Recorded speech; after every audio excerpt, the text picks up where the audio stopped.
Hogwarts. My four-dimensional trash bag. Chapter 1. Even in late June 1991, London rarely saw sunshine in summer. The continuous gloomy rain had lasted for half a month, and it wasn't until late June that the dark, heavy clouds in the sky showed signs of dissipating. Compared to other parts of the world, the temperature of around 20 degrees Celsius felt quite pleasant. In a small park on Privet Drive in Little Whinging, Surrey, a thin boy in ill-fitting old clothes hung his head listlessly. His name was Harry Potter, and he was staying with his aunt and uncle at number 4 Privet Drive. His parents had died when he was 1 year old, and he had been fostered by the Dursleys. But judging by his clothes, it was clear that Harry was not well liked by the Dursleys. This wasn't particularly surprising. After all, he wasn't their biological child, and the expenses for schooling and other necessities were considerable. Before Vernon Dursley became a director at Grunnings, with an annual income of just over £10,000, it would have been difficult for him to cover the tuition fees for two boys of the same age after paying for his mortgage, car loan, and living expenses. Even though the Education Reform Act of 1988 abolished tuition fees for public primary schools, compulsory fees for school supplies and other items meant they ended up paying more than before the act was passed. However, Harry, who was currently swinging on a swing, hadn't run away because he was being excessively mistreated at home. Although he had just finished his confinement in the cupboard under the stairs, he understood that he had made a mistake. He shouldn't have made the glass of the reptile house disappear when they went to the zoo on Dudley's birthday, allowing the large python, supposedly from Brazil but which had never actually been there, to crawl out from behind the glass. Although he had laughed at the time because Dudley had fallen into the python exhibit's pool and gotten soaked, he realized that it was somewhat excessive. But Harry could swear he didn't do it on purpose. There were some things Harry simply couldn't control. For example, when he was being chased by bullies at school, he didn't know how he ended up on the school roof. If he could, Harry would have preferred to make those bad guys experience what it was like to be an acrobat. Harry, with his head down, watched the pebbles at his feet, kicking them intermittently as he swayed. His hair was always messy, and one tuft stubbornly stood up, no matter how much he tried to flatten it, as if trying to sprout an antenna from the top of his head. A repeatedly struck pebble was suddenly kicked away by Harry. His gaze instinctively followed it, but as soon as he looked up, Harry felt his vision blur, and a figure abruptly appeared in front of him. Did I see wrong? Harry rubbed his eyes. He swore. This figure had definitely appeared suddenly, like instant teleportation, appearing abruptly before him. But maybe he had seen wrong. After all, he hadn't been paying attention to his surroundings, and the newcomer's footsteps were very light. Sorry, the stone didn't hit you, did it? Harry spoke with a slight unease, his gaze slowly moving upwards. He then saw a clean, delicate face. It was a boy, with somewhat long black hair casually tied back with a cloth strip. His eyes were dark, unlike Harry's emerald green ones. This boy was also a bit thin, but perhaps because his clothes fit him better than Harry's, he looked much neater and cleaner. No. The boy shook his head, then pointed to another swing nearby and asked, "Can I sit here? I've been walking for quite a while and I'm a bit tired." Of course, no problem. Harry suddenly felt a little happy. He had few friends, and almost no one at school wanted to play with him, the freak. Thank you. The boy nodded, then smiled slightly and said, "My name is Lynn." Hello. Harry chuckled, then turned his head to look at Lynn, who was sitting on the swing next to him. "I'm Harry Potter. Did you just move here?" Harry looked at the unfamiliar boy with some curiosity, then confirmed that he had never seen this face before. "No, I'm just passing through." Lynn shook his head. "I don't have a home, or rather, wherever I go, that's my home." He patted the bag on his back. "All my belongings are in here. This is." Harry was momentarily unsure. Did you run away from home, or? Literally, the orphanage closed down, and then I ran away, because the new orphanage would treat people like animals, and some people looked at me like a priest looks at a little boy. For the sake of my backside, it's better if I separate from them. Harry was stunned for a moment, then heard Lynn tell him a hellish story about priests and little boys. That's truly awful. Harry's expression was a little grim. He suddenly felt a bit lucky. At least he hadn't been sent to an orphanage. Although the Dursleys weren't great to him, they at least ensured his safety and let him go to school, even the same school as Dudley. He didn't get birthday presents, wore old clothes, but he always had enough to eat. The cupboard was small, but it still protected him from wind and rain, so he didn't have to sleep on the streets. So, are you planning to spend the night here? Harry pointed to the park, where only 2 or 3 trees barely provided shade. Actually, some houses on Privet Drive are empty. I can tell you which one. You can climb over the fence and sneak in. Even if you don't go inside, you won't get wet under the eaves. If you don't have food, I can sneak some out of the kitchen for you later. Aunt Petunia will definitely think Dudley stole from the fridge and won't suspect it was me.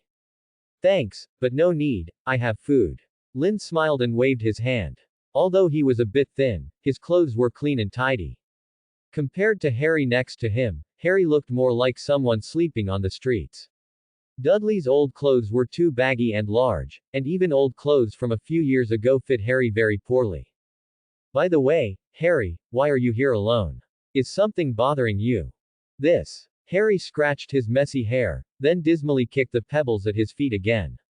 You probably won't believe it, but about a week ago, it was my cousin Dudley's birthday, but Mrs. Fig accidentally broke her leg, so my aunt and uncle couldn't leave me with her. So they took me to the zoo with them, but I caused trouble.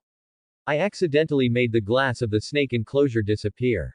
I swear I didn't do it on purpose, and I don't know what happened. Harry looked up with a troubled expression. You probably think I'm talking nonsense, right? But I'm not lying to you. Although I don't know how I did it, it just happened. What if I believe you? Lynn's words made Harry look up sharply, his eyes shining brightly.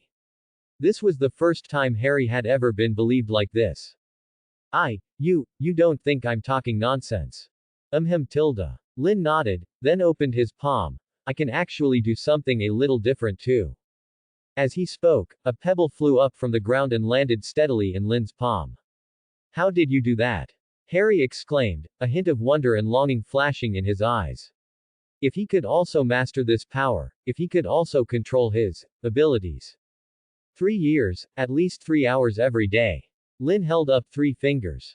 I've been practicing ever since I left the orphanage, right up until today. Actually, it's not just that, I can also. With that, Lynn's figure vanished from Harry's sight. As Harry looked around, a hand gently patted his shoulder, startling him.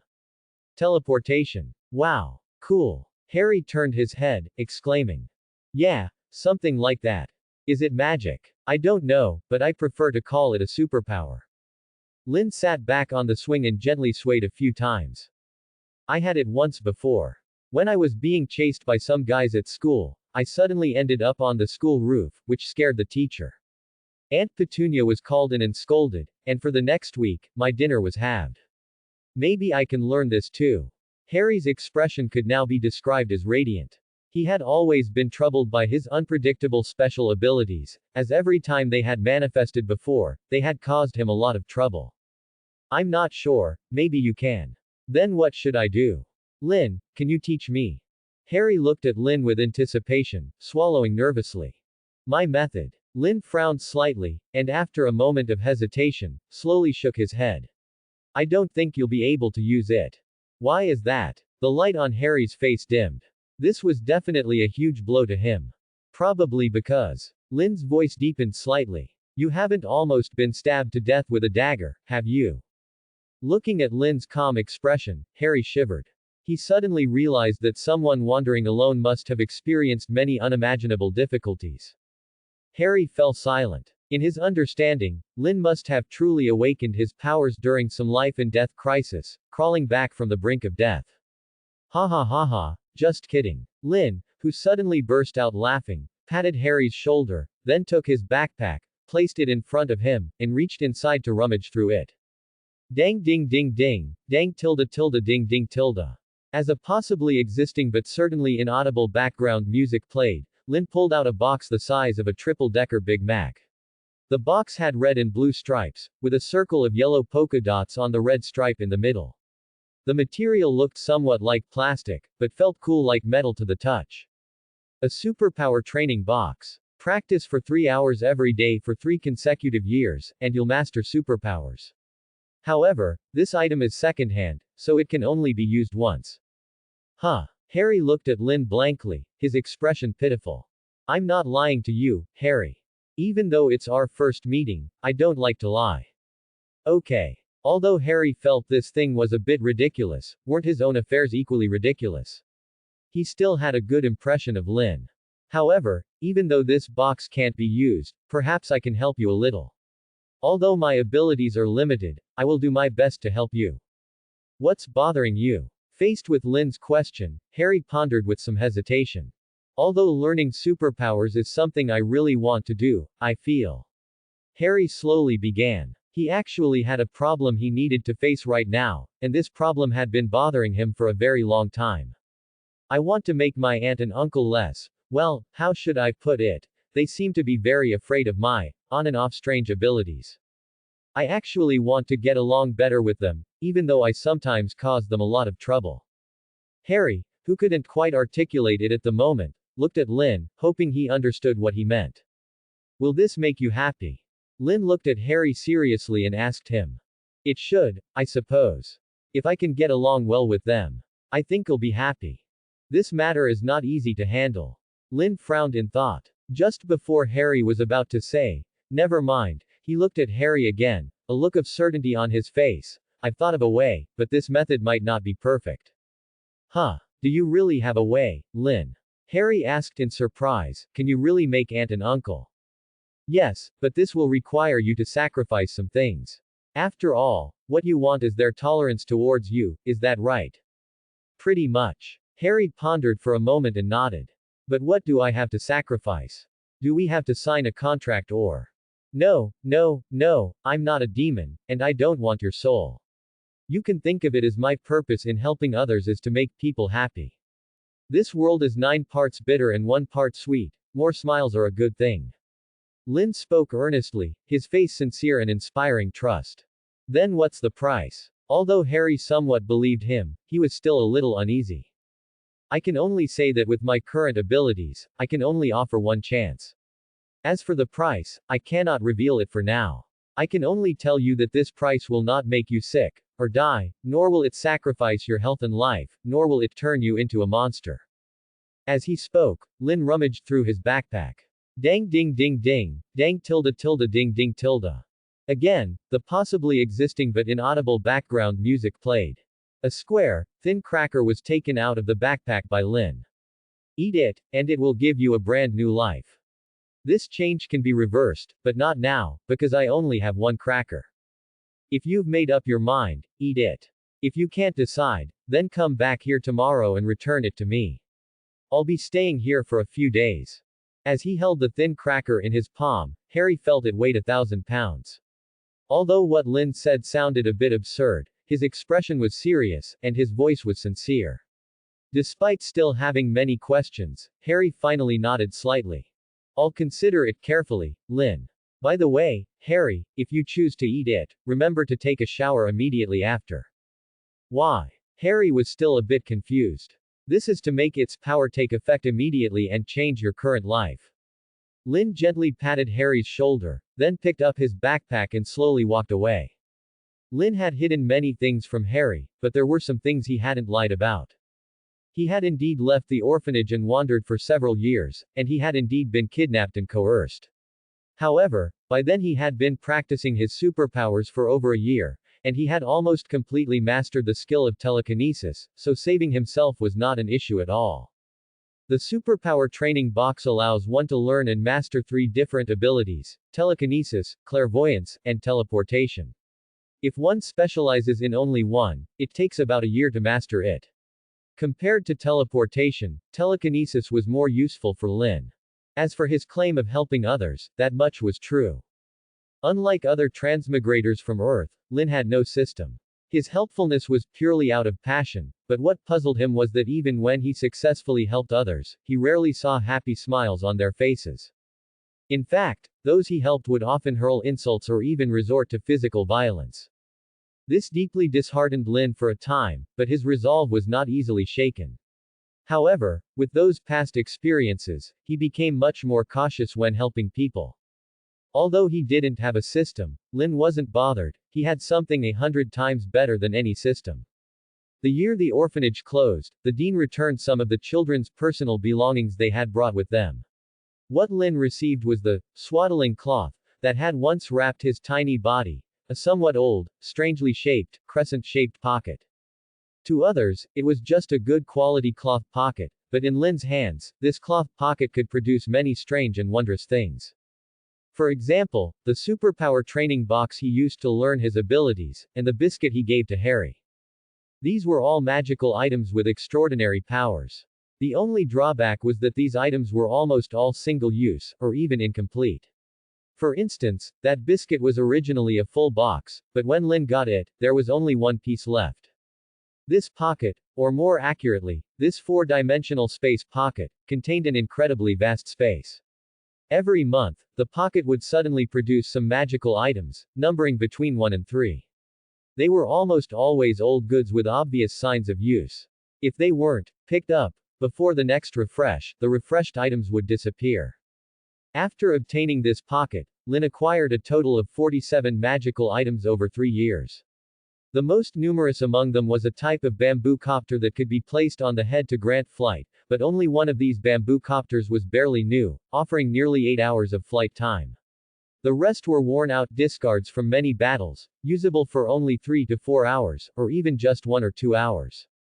Yes, it was Doraemon's four-dimensional pocket, but it was more like a pocket-sized four-dimensional trash can. The pocket wasn't connected to a New Century department store. Even if Lin could use his superpowers to get money, this pocket had no channels for spending. As for why he didn't get money to buy himself a house, it was because Lin was currently an unregistered person. He had no social security card, and his birth certificate and other documents were at the orphanage. The police in England were not civil servants, and with his 100% East Asian face, he was not welcome.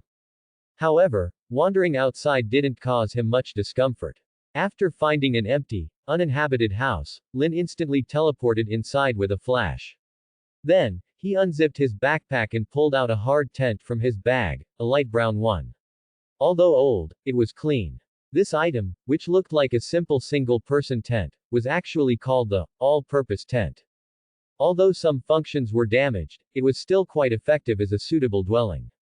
Opening the transparent glass entrance cover of the tent, one would find a spacious area of about 30 square meters inside. With the press of a button, the tent could change its interior structure, living room, bedroom, bathroom, and even a fully transparent viewing mode. It also had environmental camouflage capabilities. Unless someone physically touched it, the tent was invisible to the naked eye. The only regret was that the tent's ordering function was broken. Originally, one only needed to state what they wanted to eat, and the tent would conjure the food out of thin air.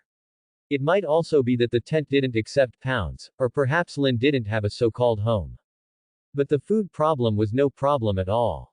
He also had a 99% new, gourmet tablecloth, personally used by a girl. This tablecloth, which was almost ready for patching, could provide various foods for free. However, perhaps due to prolonged use, the food summoned by the tablecloth was random, but thankfully all edible. The interval between uses was over an hour. Let's see what's for dinner tonight. This blind box experience was quite amazing for Lin. Old Beijing za jiang mian, braised chicken mid-wings, braised pork ribs with oil, cold jellyfish salad. Although he called out the dishes, whether the tablecloth listened was another matter. The dishes were random, but the quantity was corresponding. As Lin watched with wide-eyed anticipation, the tablecloth quickly grew 4 dishes. Authentic Indian-style banana leaf hand-eaten rice. Is this even edible for humans? Lin's face darkened when he saw the first dish. Once, he had unwisely tried a bite of authentic Indian curry rice, and then suffered from diarrhea for 2 whole days, almost dying from vomiting and purging. Fortunately, the subsequent 3 dishes were acceptable: a steak cooked to about 7/10 doneness, a bowl of clear soup Yangqian noodles, and a vegetable chicken salad with an explosive amount of salad dressing.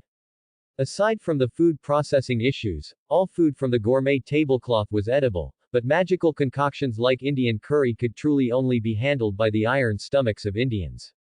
While Lin enjoyed his free dinner, Harry, filled with trepidation, pushed open the door of number 4, Privet Drive. Aunt Petunia had just finished making dinner.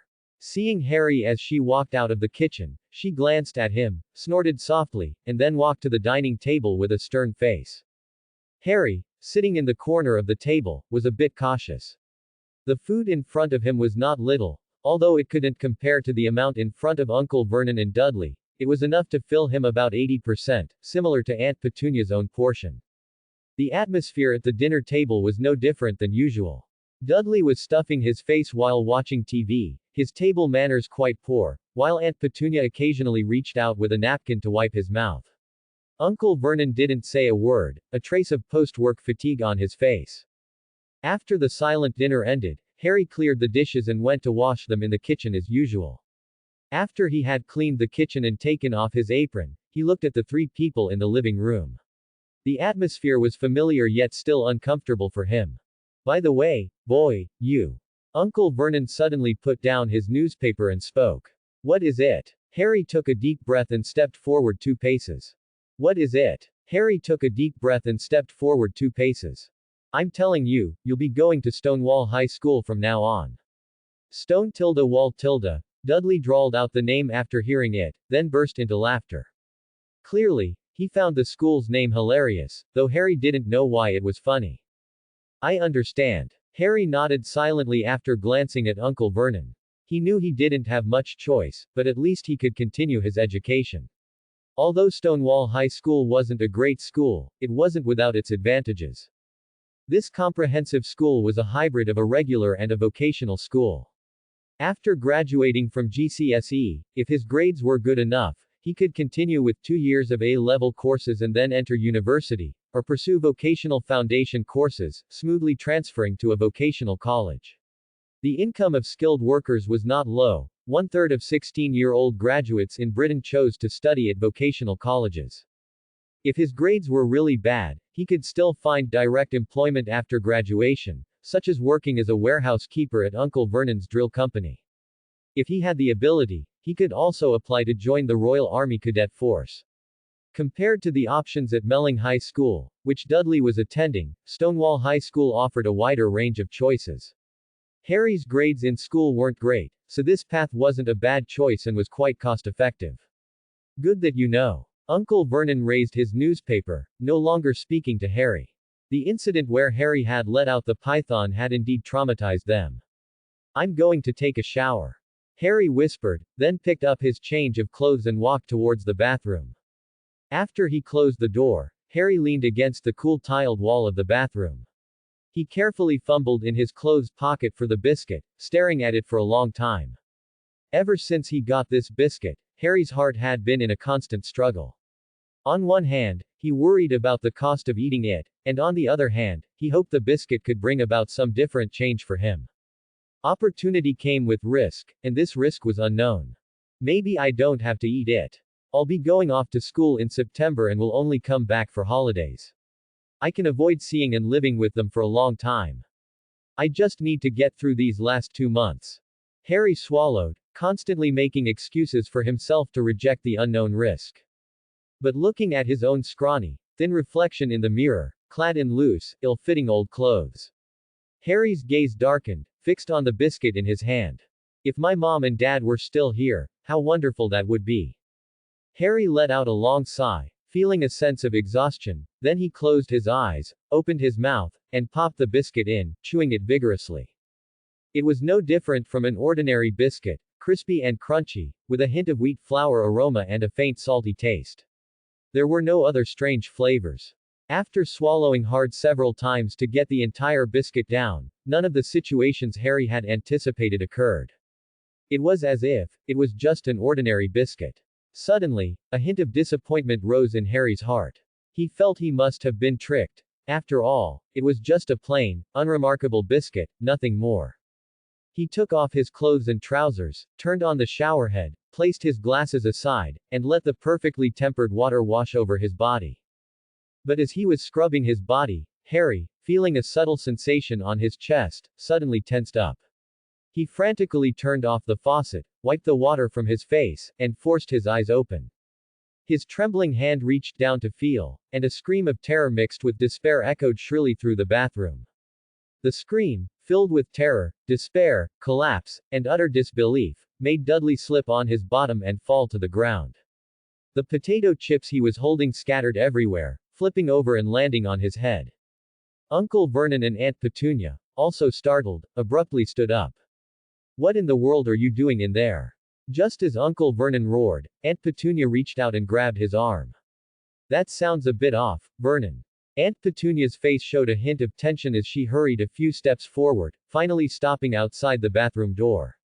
The sound of water from inside had stopped, and although the crying and sobbing were not loud, they could be clearly heard. Uncle Vernon was about to pound on the door, but his arm was held back. Listen, Aunt Petunia whispered, and Uncle Vernon turned with some effort, listening for a few seconds. A look of bewilderment appeared on his face. Although that brat Harry was always getting into trouble, he had almost never seen Harry cry, at least not in front of them. Even when Dudley and his cronies chased him like a dog, he hadn't shed a tear. Boy! Uncle Vernon lowered his voice. What are you doing in there? Harry didn't reply, but the earlier sobbing had stopped. I'll talk to him, Vernon. Aunt Petunia gave a meaningful look, signaling Uncle Vernon to step back. Harry. This name hadn't been spoken by her in a long time. Ever since Harry Potter somehow climbed onto the school roof that year and caused her a great deal of trouble, she had become increasingly strict with him. Such abnormal occurrences disgusted her, but at its root, behind this disgust, there was also a hint of an emotion called jealousy. Petunia was jealous of her sister, jealous of Lily, because her sister could learn that mysterious and magical magic, and she could not. But at this moment, Aunt Petunia was still somewhat worried about Harry, who was hiding in the bathroom. That scream, laden with so much emotion, made her uneasy. After all, Harry was her sister's son, her only son. Otherwise, Petunia would not have risked being found by the terrorists of the wizarding world, the remnants of the Death Eaters, to adopt Harry. The reason she feared Harry showing abnormalities was that she didn't want her entire family to be implicated and affected by it. Her excessive strictness with Harry also stemmed from this reason. It was to protect her own family, and also to protect Harry himself. Harry, what's wrong with you? Petunia's hand reached for the bathroom doorknob. The downstairs bathroom door couldn't be locked, but they generally didn't use it, so they hadn't bothered to fix the lock. Hiring workers was expensive, and Uncle Vernon didn't have the skill. Don't come in. Don't come in. Just as she twisted the handle, Harry's voice came from behind the door, a trembling sound filled with genuine tension and fear, which made Petunia even more uneasy. What in the world is going on? Tell Auntie, I'm right outside the door. Petunia spoke in an uncharacteristically gentle voice. She vaguely felt that Harry's voice sounded a bit off. But through the door, the sound was already somewhat distorted. Did something happen to you? Did you fall? Or what? Is it an electrical leak? She spoke nervously, gripping the doorknob tighter. But after a long time, Petunia received no response. Harry. Petunia called out again, then gritted her teeth, twisted the handle forcefully, and pulled open the bathroom door. A white mist, thick with steam, billowed out, but because some time had passed, the mist was only a faint layer. Yet, the next moment she saw the scene inside. Petunia immediately slammed the door shut, turned around like lightning, and slapped Dudley, who was peeking in at the door. What are you looking at? She snapped fiercely. Dudley, who was about to cry from his mom's slap, immediately held back his tears. His experience told him that his mom in this state would absolutely not tolerate his tantrums. The slap on his head was powerful, and her gaze was as majestic and terrifying as a tigress. Go back to your room. Dudley. And you, Vernon. The slender Aunt Petunia now possessed the undisputed authority of a matriarch. Under her imposing presence, Dudley and Uncle Vernon trembled, practically flying up the stairs and diving into their rooms, not daring to close the doors forcefully. It's okay, Lee. Harry, I've sent them all upstairs. Auntie is right outside. Just wait a moment, wait for me. Today, Petunia seemed to have rediscovered all her past tenderness. Her voice was still familiar, but the softness within it was completely different from usual. She quickly went upstairs, 2 steps at a time, and opened the door to her and Vernon's bedroom. What in the world is wrong, Petunia? Uncle Vernon asked cautiously, but Aunt Petunia ignored him, simply rummaging quickly through the wardrobe. As she left, she coldly tossed out a command. Now, immediately, Dursley, clean out that room on the second floor, and have Dudley help too. His toys should be in his room. What? Uncle Vernon was stunned, looking at Petunia with some disbelief. Do I need to say it a second time? Aunt Petunia turned, clutching the clothes, her gaze like a knife. No, I'll go right away, right now. Remember, neither of you is allowed downstairs without my permission, understood? Yes, sir. Uncle Vernon gave a crooked salute, then trotted off. In less than half a minute, Petunia returned to the downstairs bathroom door. She gently knocked, then said, Harry, it's okay, Auntie's right outside. I brought you some clothes. I think they should fit. Don't be afraid, and don't worry, I'm here. After a moment of waiting, Petunia gently pushed open the door and stepped into the still damp bathroom. Harry's water-soaked hair was longer than usual, long enough to fall over his shoulders, clinging wetly to his face and shoulders. He was currently huddled in the corner of the bathroom, shivering, perhaps from a cold draft, and fine goosebumps continuously broke out on his skin. But the moment he looked up, Petunia froze again. She stared intently at Harry, her eyes reddening instantly. Harry's emerald green, lake-like eyes held a hint of tears. If his hair color hadn't been dark, his upward gaze at that moment would have been a perfect reflection of someone deeply hidden in Petunia's memory. Lily. Petunia uttered the name tremblingly, slowly extended her hand, and gently placed it on Harry's head. If it really were you, how wonderful that would be. Large teardrops rolled down Petunia's cheeks, splashing tiny droplets. I miss you so much, your sister misses you so much. Warm tears fell on Harry's shoulder. Feeling that warmth, Harry realized he was being gently embraced by Aunt Petunia, who was now crying uncontrollably. Harry had never seen Aunt Petunia so distraught. After a long time, a cold sneeze pulled Petunia from her past memories. She rose somewhat flustered, stumbling half a step, but fortunately, she caught herself on the wall and didn't fall. Harry quickly reached out, momentarily forgetting to cover his body. At this moment, the two again stared at each other, frozen. Harry? Petunia asked, somewhat uncertainly. Even though she had already, but seeing it clearly now, she still found it hard to believe. Or, Harriet. Now it was Harry who was in tears. The scream he had let out earlier was because, when he looked down, little Harry was gone. And on his chest, there was now a developing curve. Gender swap cookie tilde. That was the name of the cookie Harry had eaten earlier. Its ability, as the name suggested, was to change a person's gender. To change back, one would need to eat another cookie. It was at this moment, upon seeing Aunt Petunia's unprecedented tenderness, that Harry understood the price she was now paying. This was my old outfit. Aunt Petunia dried Harry's, or rather, Holly's, long black hair with a dry towel. Facing the mirror, Petunia spoke softly. Your mother had one too, exactly the same. Your grandmother bought them for both of us, always two identical outfits, so we wouldn't fight over which one was prettier. Though I don't understand why this has happened, I want you to know, Holly, you look so much like your mother. It's not just your eyes, when I first looked at you, I thought she had returned. Your mother had deep crimson hair, a darker shade than mine. We used to argue constantly about whose color was prettier. Though I wouldn't admit it at the time, I always thought your mother's deep red hair was more beautiful. When the wind caught it, and the sun hit it, it shone like the warm morning sunrise, pure golden red. Aside from the hair, you look like you were carved from the same mold as her, especially your eyes. They are just as beautiful as hers, the clearest jade green, more dazzling and bright than any emerald. Holly stared blankly at her reflection in the mirror. Although her vision was slightly blurry without her glasses, she could still see clearly at such a close range. Don't worry, and there's no need to be scared. After finishing Holly's hair, Petunia gently embraced her. Auntie is here now. There's nothing to fear, Holly. Holly clenched her fists, a torrent of unspoken words trapped inside her. Just as Lynn had promised him, after eating that biscuit, she had immediately gotten a response. After paying the price, Aunt Petunia's attitude towards her had undergone a staggering 180-degree reversal.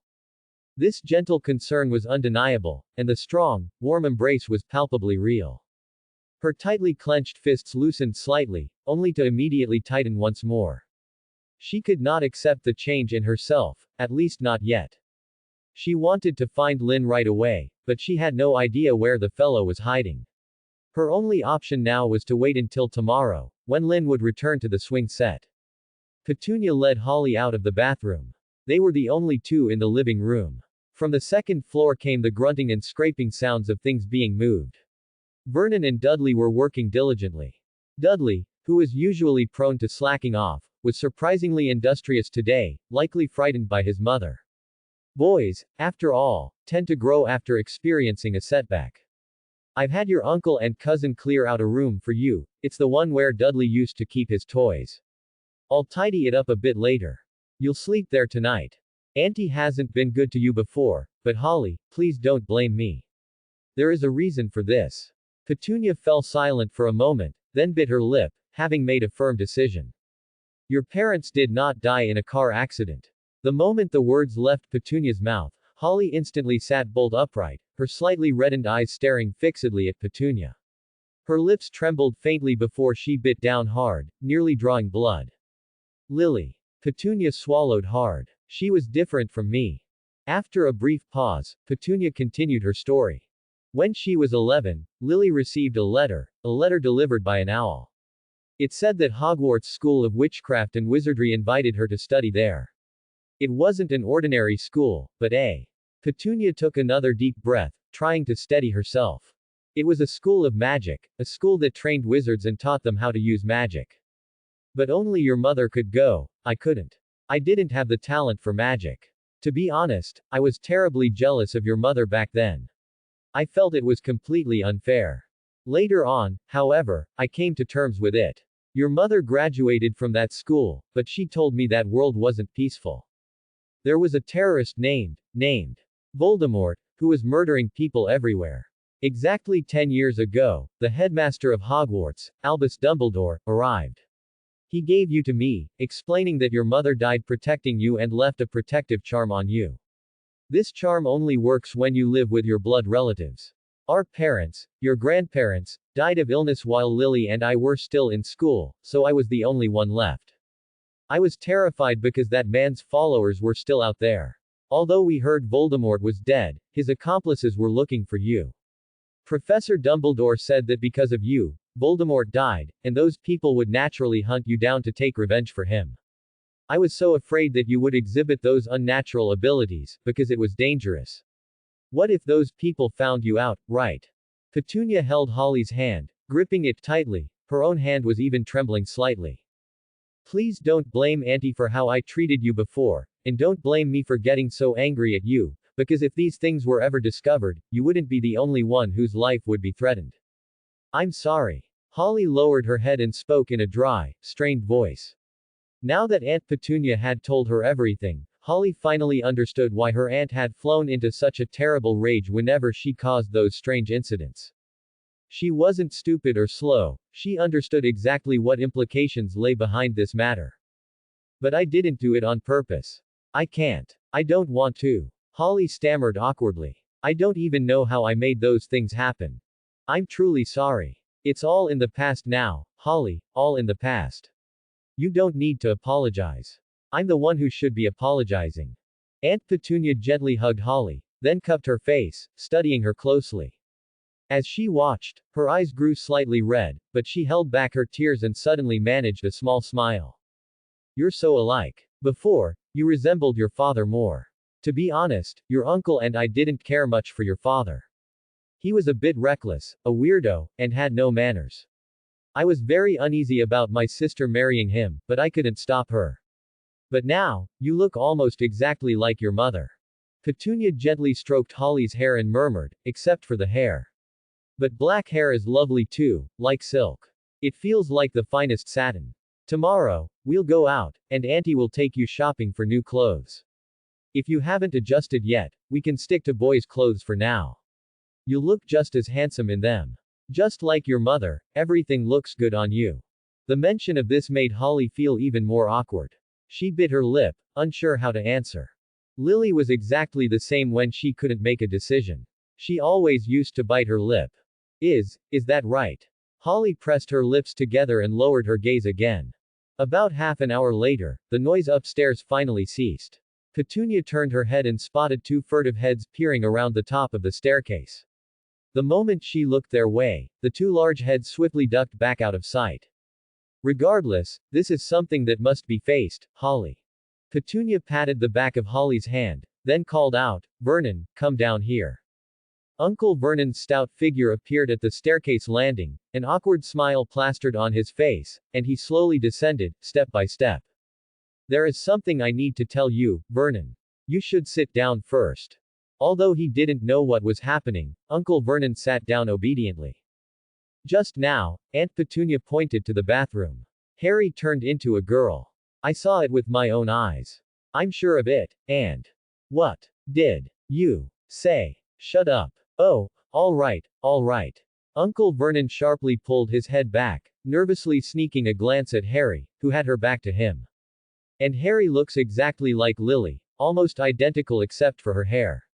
When I first saw her, I thought Lily had come back. How is that possible? How is that possible? Uncle Vernon muttered distractedly, this must be some kind of trick, it can't be. But it is. I saw it with my own eyes, Harry. Encouraged by Aunt Petunia, Harry slowly raised her head and looked at Uncle Vernon. The big, red-faced man was dumbfounded, his gaze blank, a hint of shock in his eyes. After a while, Uncle Vernon recovered from the shock and spoke in a very small voice. She does look like Lily. Petunia, you said she's Harry. Oh my God, she's just like Lily. There's no mistake, I would never forget my sister. Aunt Petunia said firmly. But how can a boy? Perhaps it's to protect Harry. Aunt Petunia mused, guessing, everyone thinks Harry is a boy, but sooner or later, Harry will have to return to their world.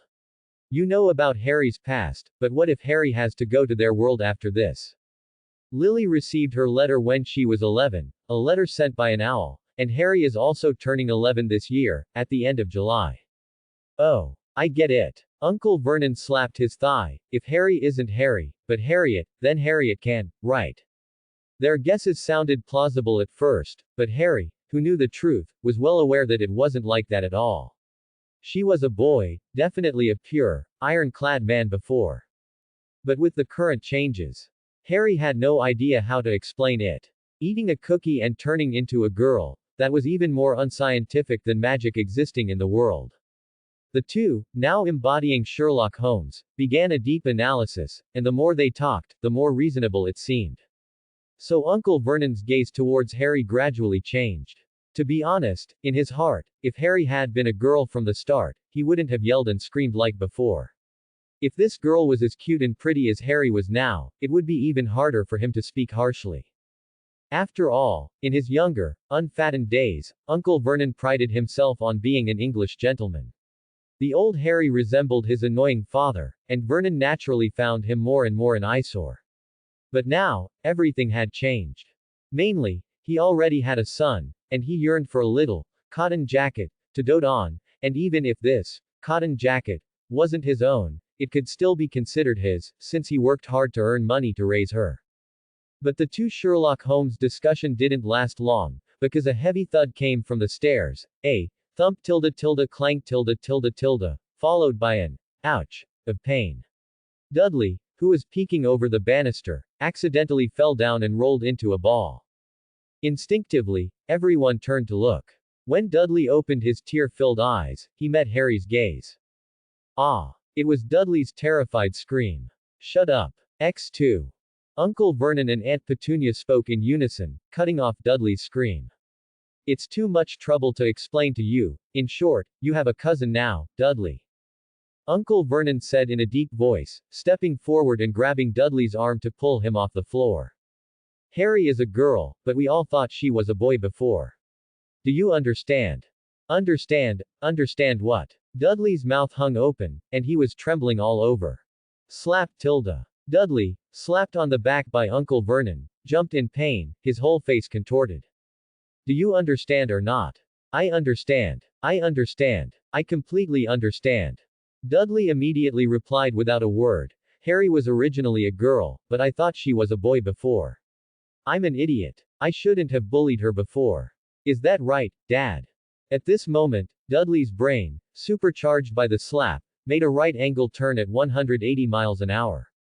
His words, which almost burned out his brain cells, received a nod of approval from Uncle Vernon. That's right, but you don't need to tell anyone else. Harry will go to a new school in a while. Just don't blab. I'll arrange the rest. Uncle Vernon displayed the authority of the head of the household at this moment. To be honest, he even wanted to move, but the mortgage on this house wasn't paid off yet, and moving wasn't possible for a while.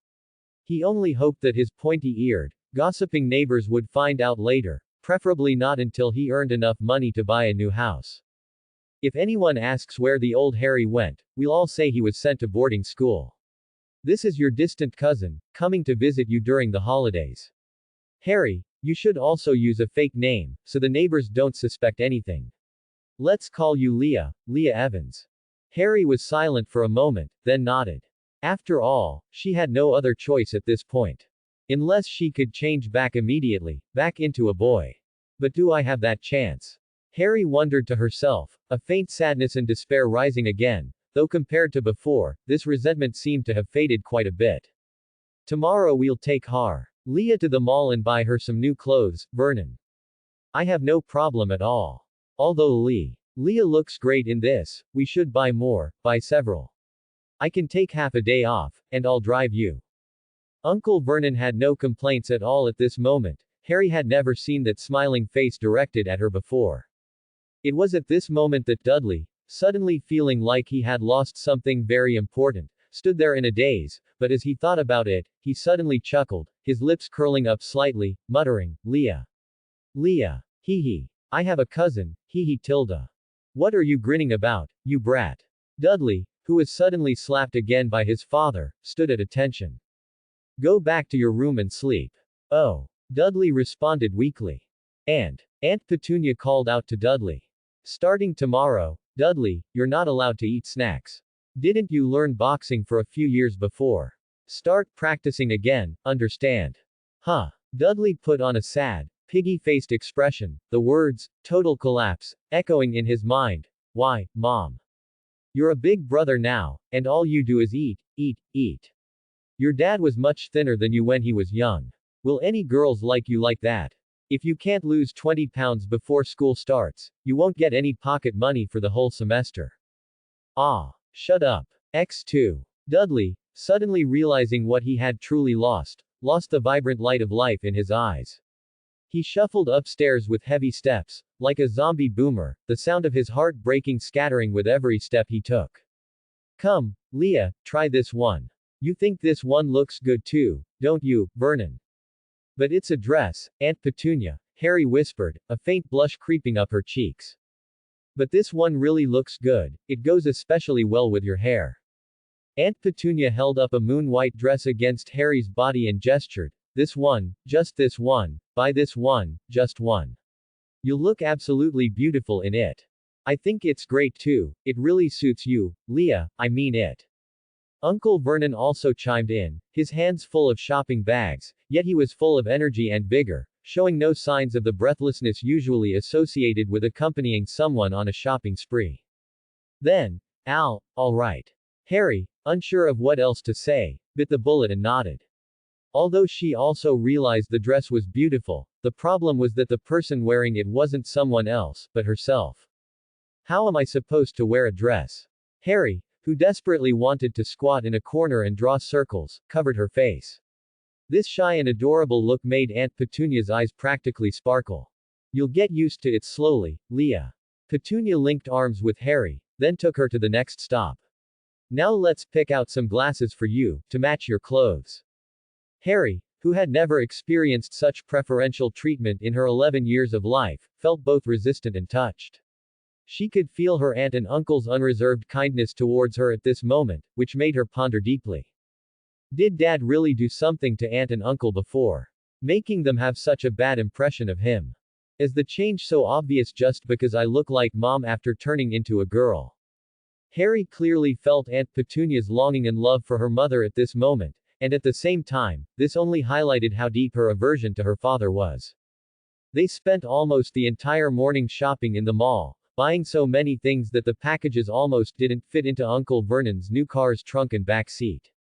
After enjoying a lavish lunch at a wonderful French restaurant, Uncle Vernon drove them home. Dudley, who had been left at home, scampered out, starving because he hadn't had lunch, but at this moment, he dared not show any resentment. You're being sensible today. Looking at Dudley, who had voluntarily come to open the car door and carry luggage, Aunt Petunia nodded in satisfaction. Now you know to take care of your sister, don't you? I brought you pizza. Aunt Petunia pulled out a packaged 12-inch pizza and handed it over. Thank you, Mom. Dudley, practically jumping for joy, quickly stepped forward, grinning so wide he was practically blowing snot bubbles. It was Leah who said to bring it for you, guessing you hadn't had lunch. Dudley looked gratefully at Harry, who was standing by the car, and suddenly felt an urge to cry from emotion. Harry actually remembered me. Even though I used to be, boo-hoo-hoo. I really wasn't human before.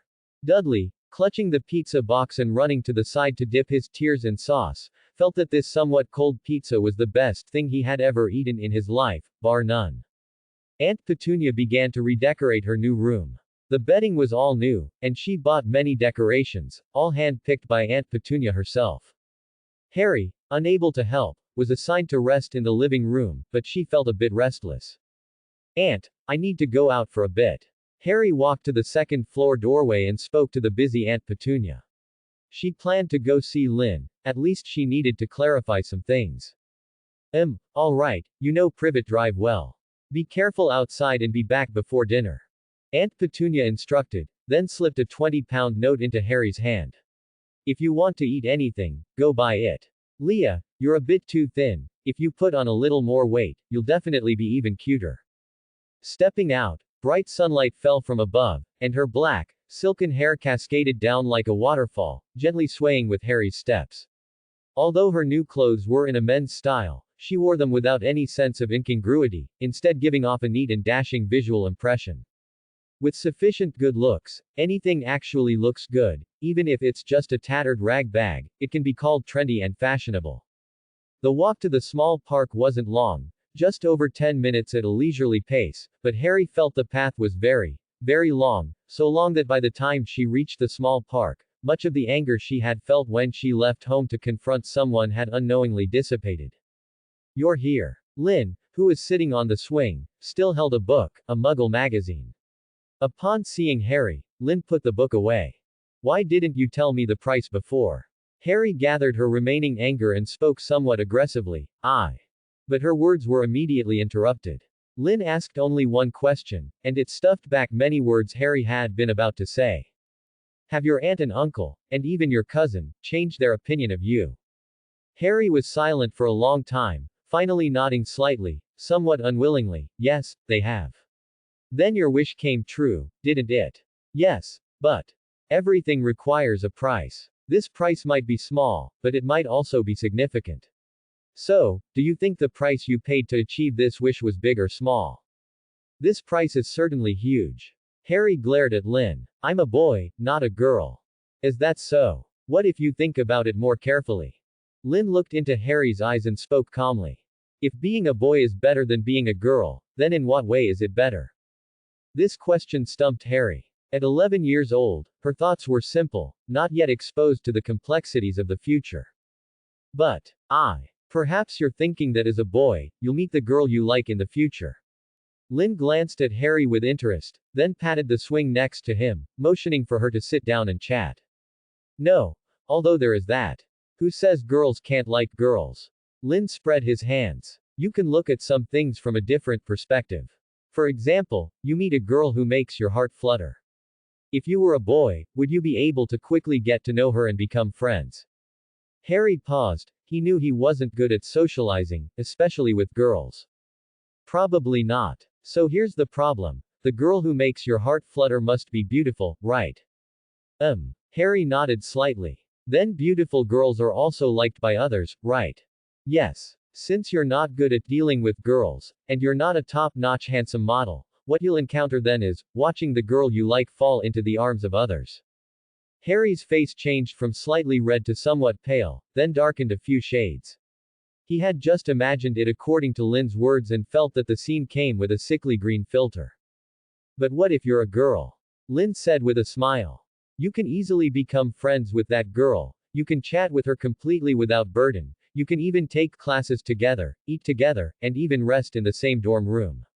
You could even say, if you can't sleep at night, you could lift her blanket and sleep with her, and she wouldn't refuse. Maybe you could even bathe in the same tub, and if you wanted to kiss her, she'd most likely not mind what you did. From a boy's perspective, this is a scene you wouldn't even dare to dream of, right? Harry's face was flushed. She hadn't thought about so many things, but after Lynn brought them up, a thrill arose. However, as Harry gradually accepted her gender identity, this feeling would slowly fade. An 11-year-old child is at an age of ignorant enlightenment, the most malleable period. Since that's the case, do you still need to have any psychological burden? Harry looked up into Lynn's clear eyes, suddenly unable to find words to refute. Compared to her previous life, just a simple change in gender had altered everything she experienced. Then, after a long hesitation, Harry asked quietly, "Can I still change back? You just need to eat another one of those cookies, but unfortunately, I only have that one. As for a second one, I don't know when I'll get it. Maybe next month, maybe next year, or even longer." Doraemon's magic pouch has featured over 1,000 types of gadgets, not counting products with technology beyond the 22nd century. His own magic trash bag randomly generates items, and in most cases, only one per month. In the 3 years he'd had it, only once had it refreshed 3 items, and they were 3 identical bamboo copters. To be honest, Lin himself wasn't sure he'd ever get a second gender swap cookie. So, there's basically no chance I can change back.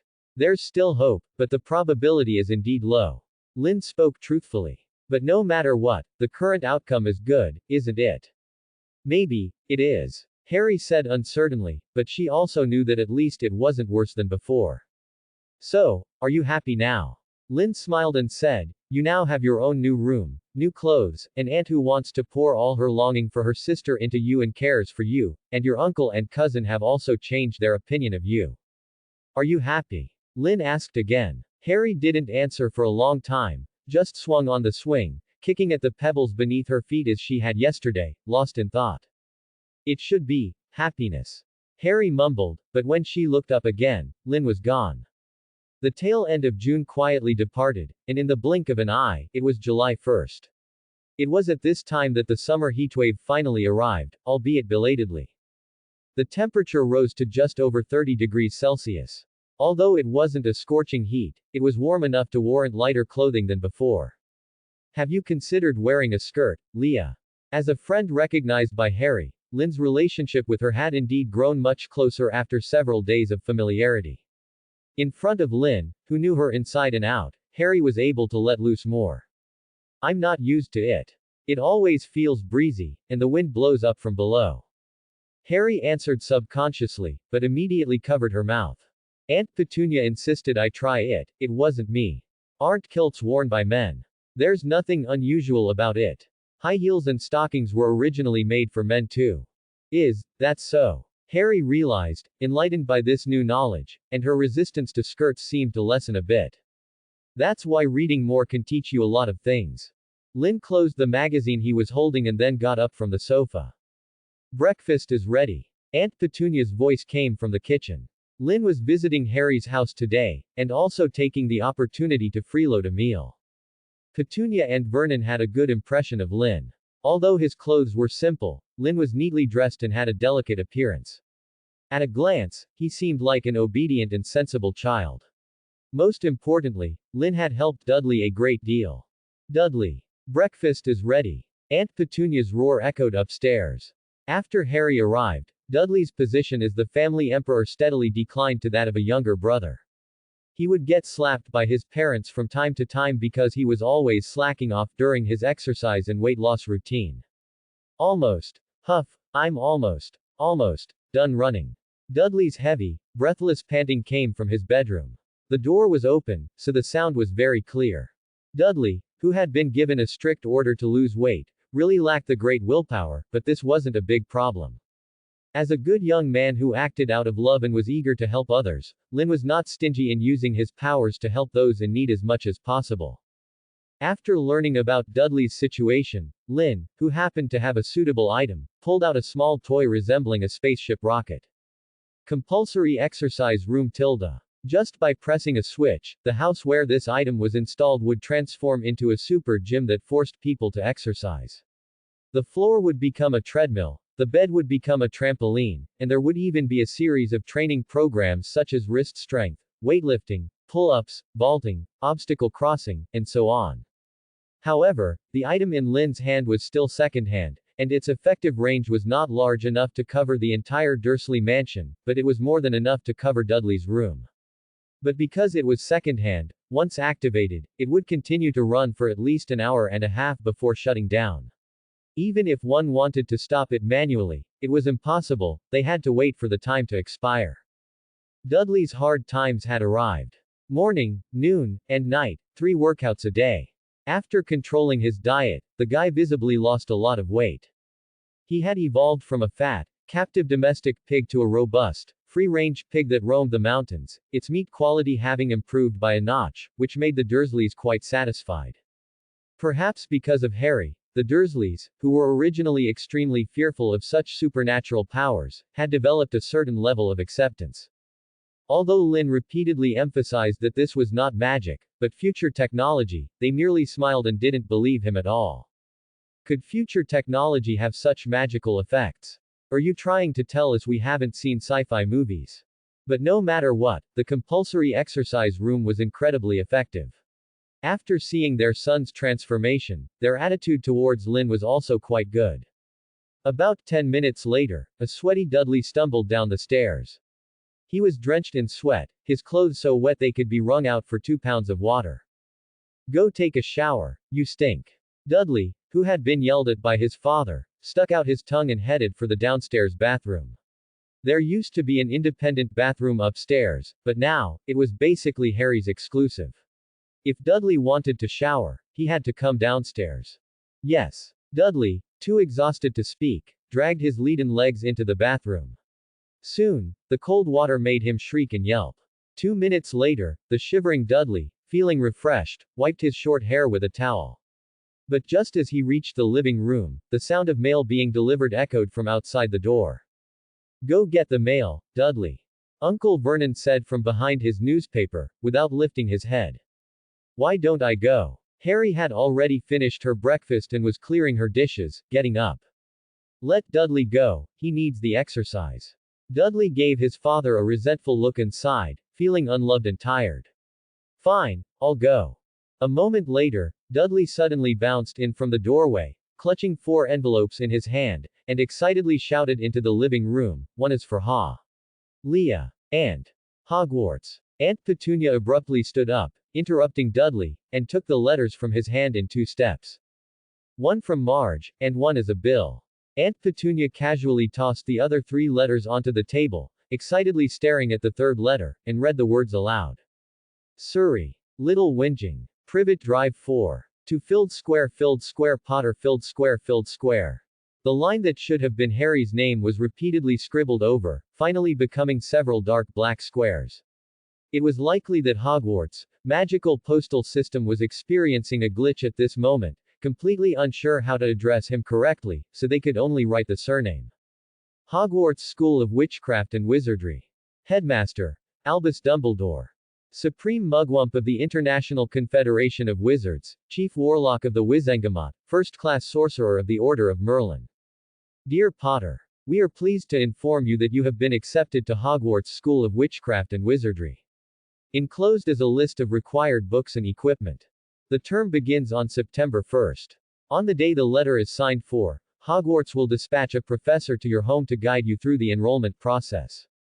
Deputy Headmistress Minerva McGonagall. Is there one for me too? While Aunt Petunia was reading the letter, Lynn noticed the 4th letter on the table, which had his name written on it. Shouldn't you have one? Harry looked at Lynn with some confusion. You already know how to use magic, don't you? If I told you that what I possess isn't magic, but superpowers. Lynn spread his hands, not uttering a single lie. Do you think I'd believe you? Harry rolled her eyes at Lynn and tapped his head.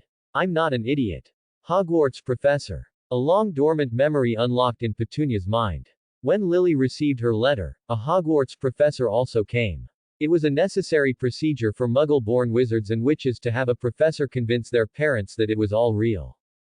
And Harry's current situation had clearly been noticed by Hogwarts, though they were somewhat bewildered by this bug situation when they first encountered it. When are they coming? Aunt Petunia glanced at the living room clock. The time showed 7:43. Just then, the roar of a motorcycle came from outside. The vehicle braked to a stop at the door, followed by approaching footsteps. Knock, knock, knock. The moment the knock sounded, Aunt Petunia strode to the door. She gripped the doorknob nervously, then twisted it open with determination. An old man with a long white beard and hair stood before her. Behind him was what looked like a massive wall of brown leather, until a shaggy black head lowered, revealing that the wall was actually an extremely huge and towering giant. The 3-meter-tall Hagrid possessed a frame as broad as 2 doors side by side. His thick, powerful arms were nearly as wide as an average adult's waist, and his hands, the size of dustbin lids, left no doubt that he could crush a person's skull with a single squeeze. An overwhelming, wild, majestic power radiated from him, more intense than facing a standing, king-sized Kodiak brown bear weighing nearly a ton. Yet, even facing such imposing might, Aunt Petunia did not retreat an inch, standing guard in the doorway like a protective parent. Dumbledore's expression momentarily froze. The Petunia in his memory differed vastly from the woman standing before him. It's been a long time, Petunia. Perhaps you remember me. Headmaster Dumbledore, correct. 10 years ago, you were the one who brought Lil Harriet here. She was a chubby, very cute little baby then. I also remember him, he was the one carrying Harriet. Petunia pointed towards Hagrid. The giant looked genuinely surprised and flattered. He was truly astonished that this Muggle woman remembered him. Is something wrong here? Hagrid scratched his shaggy beard. Did you just say, she? Isn't Harry a boy? That is precisely why I am here, Hagrid, Dumbledore interjected, soothing Hagrid's confusion. Perhaps we could step inside to discuss this. Of course. Please, come in. Petunia moved away from the door. Dumbledore and Hagrid stepped inside. With Dumbledore present, Hagrid's massive frame was able to squeeze easily through the doorframe, which seemed to accommodate his size without being damaged. The moment Dumbledore and Hagrid entered the living room, they both froze in astonishment. Dumbledore, however, recovered quickly, resuming his movements after only a brief moment of surprise. Is that Harry? Hagrid finally reacted after Dumbledore had taken a few steps. He pointed dumbfounded at Dudley, then looked suspiciously at Lynn off to the side. Which one of them is it? If I haven't guessed wrongly, it should be her. Dumbledore settled onto the sofa, his gaze resting on the nervous face of Harriet, who was seated next to Lynn. You certainly haven't forgotten what Lily looked like, have you, Hagrid? Dumbledore spoke softly, turning his head to look at Hagrid. Course not, Lily. But how could? Hagrid had barely started speaking before his voice cut off the moment he looked at Harriet. His thick fingers rubbed his eyes hard, but after shaking his head and looking repeatedly for confirmation, Hagrid had to admit that the girl before him, who bore an uncanny resemblance to Lily, was highly likely to be Lily's child, undeniably biological, the kind that required no paternity test to confirm. But why's she a girl? Why? Hagrid plopped down onto the floor, yet he still towered over everyone else, his gaze easily passing over their heads to rest on Harriet. I remember. I distinctly remember. Huh. It can't be. Hagrid, constantly questioning reality, felt his brain nearing overload. Did I remember incorrectly? Or is this some kind of joke? A prank? James certainly loved playing pranks, but he shouldn't have. Harry is actually a girl. Aunt Petunia spoke decisively. Yes, that is correct. I have confirmed it myself, there is no mistake. Although I don't know why this is the case, I have a theory. Aunt Petunia, once again channeling her inner Detective Holmes, began her deduction. Uncle Vernon occasionally chimed in with a supporting remark. Their theory, derived from days of brainstorming, possessed a remarkably self-consistent logic, leaving even Dumbledore momentarily stunned. Hagrid, sitting nearby, was utterly speechless, his jaw having practically dropped. You believe this was Lily's way of protecting Harriet? Dumbledore spoke, his voice slightly dry. He was reluctant to accept this theory, but the fact remained. 10 years ago, they had never checked Harry's swaddling to confirm his anatomy, And even if they had, the current reality was, Harry had genuinely become Harriet. Is there any other possibility? Aunt Petunia shook her head. Lily was clever from childhood. Since she knew her situation was unsafe at the time, having any number of preparatory measures wouldn't be surprising, would it? But Dumbledore felt a surge of frustration. He desperately wanted to point out that Professor Trelawney's prophecy had indicated a boy born at the end of July, not a girl. But just then, Dumbledore suddenly recalled something else. Born to those who have thrice defied him, born as the seventh month dies. Frank and Alice, their son Neville, wasn't he also born at the end of July? Did Tom make a mistake? Or, Dumbledore, caught in a mental storm, furrowed his brow tightly. Such a look of distressed contemplation rarely appeared on his face. Ah! After a moment, Dumbledore let out a long sigh. Since things are as they are, let us discuss the actual purpose of my visit today. Miss Harriet Potter, Mr. Lynn.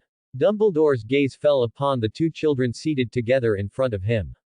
Allow me to introduce myself again. I am Albus Dumbledore, headmaster of Hogwarts School of Witchcraft and Wizardry. I am here to invite both of you to study magic at Hogwarts. At school, the professors will teach you how to control your magical power and use it correctly. If this power is overly suppressed or incorrectly triggered, the results can be catastrophic. For example, it can give rise to the dark creature known as an obscurus, a monster that can kill you and inflict terrible disaster over a large area. However, since magical education has become widespread, such tragedies are increasingly rare. With proper guidance, you can both become skilled witches and wizards. The power of magic truly exists in the world, though it can only be wielded by a fortunate few. Dumbledore drew his wand and tapped lightly on the coffee table.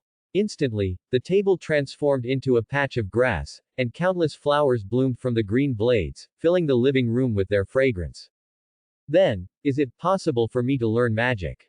Dudley gazed blankly at the table full of blooming flowers and mumbled the question. I regret to say, Dudley, that even the children of two wizards may not possess the talent for magic. Among non-magical people, the probability of a child being a witch or wizard is approximately 1 in 10,000. Becoming a wizard is a rare occurrence in itself, but you shouldn't be disheartened. As Harriet's relatives, you are afforded the basic right to visit the wizarding world, and you are permitted to keep some simple magical objects in your home, provided they are not noticed or discovered by other non-magical people. This rule is enshrined within the Statute of Secrecy.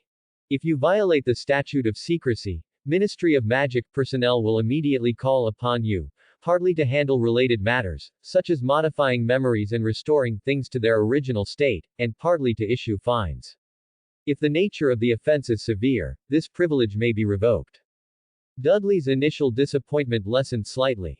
He looked enviously at Harriet and Lynn. Although he couldn't become a wizard, he at least had a little more access to this marvelous world than most. Though the forced exercise room didn't count, Dudley genuinely hated that thing and wanted to cry whenever he saw it. Now, I invite you, as Harriet's relatives, to visit Diagon Alley in the wizarding world. This is where young witches and wizards purchase their supplies and equipment before starting at Hogwarts, the most important task, of course, being obtaining your first wand. Hagrid is happy to act as your guide for Diagon Alley, but please do not get separated from him, or unnecessary trouble might arise. One more thing. Dumbledore looked at Lynn. Hogwarts School of Witchcraft and Wizardry provides grants for students in financial need. The wizarding world has its own independent currency. Although this sum is not large, it is enough for you to purchase all your necessary study materials in Diagon Alley, though you may have to buy second-hand textbooks, as new books are relatively expensive. Dumbledore handed Lynn a small pouch filled with coins. Hogwarts, background checks on students were clear. He was well aware of Lynn's origins. Then how can I exchange for wizarding currency? Lynn asked, knowing the answer but asking nonetheless. Of course. Gringotts Wizarding Bank offers Muggle currency exchange services for Muggle-born students to convert money into galleons, sickles, and nuts, but there is a limit. If you need to exchange more funds, you may use gold.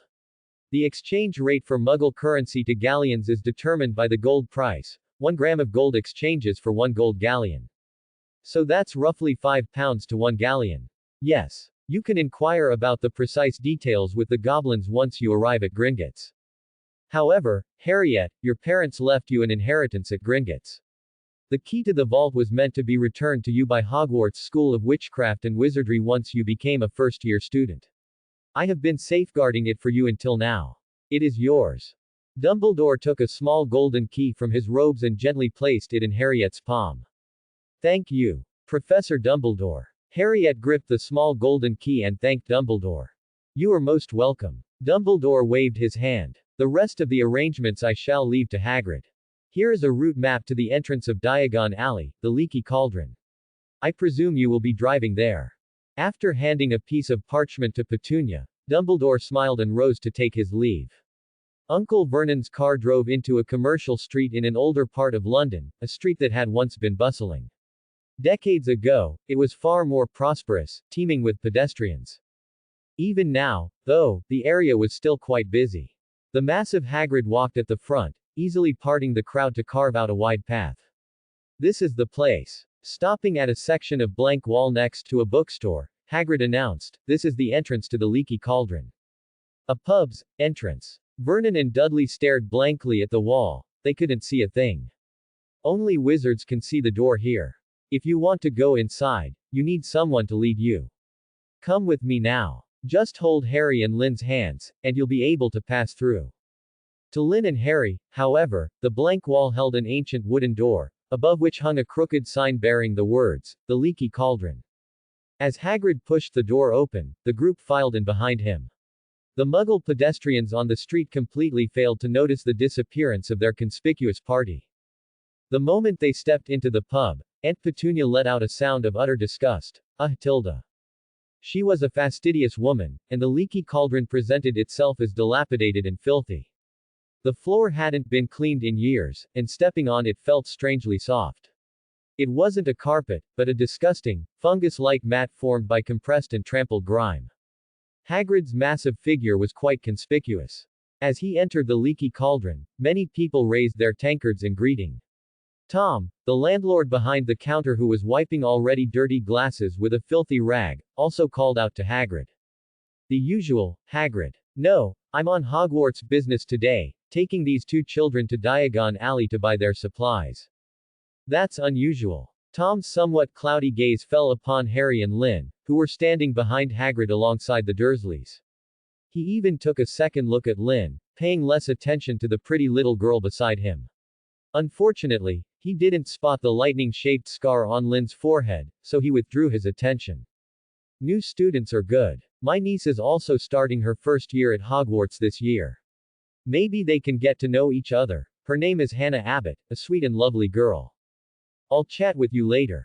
It's nearly noon, and we need to get moving quickly.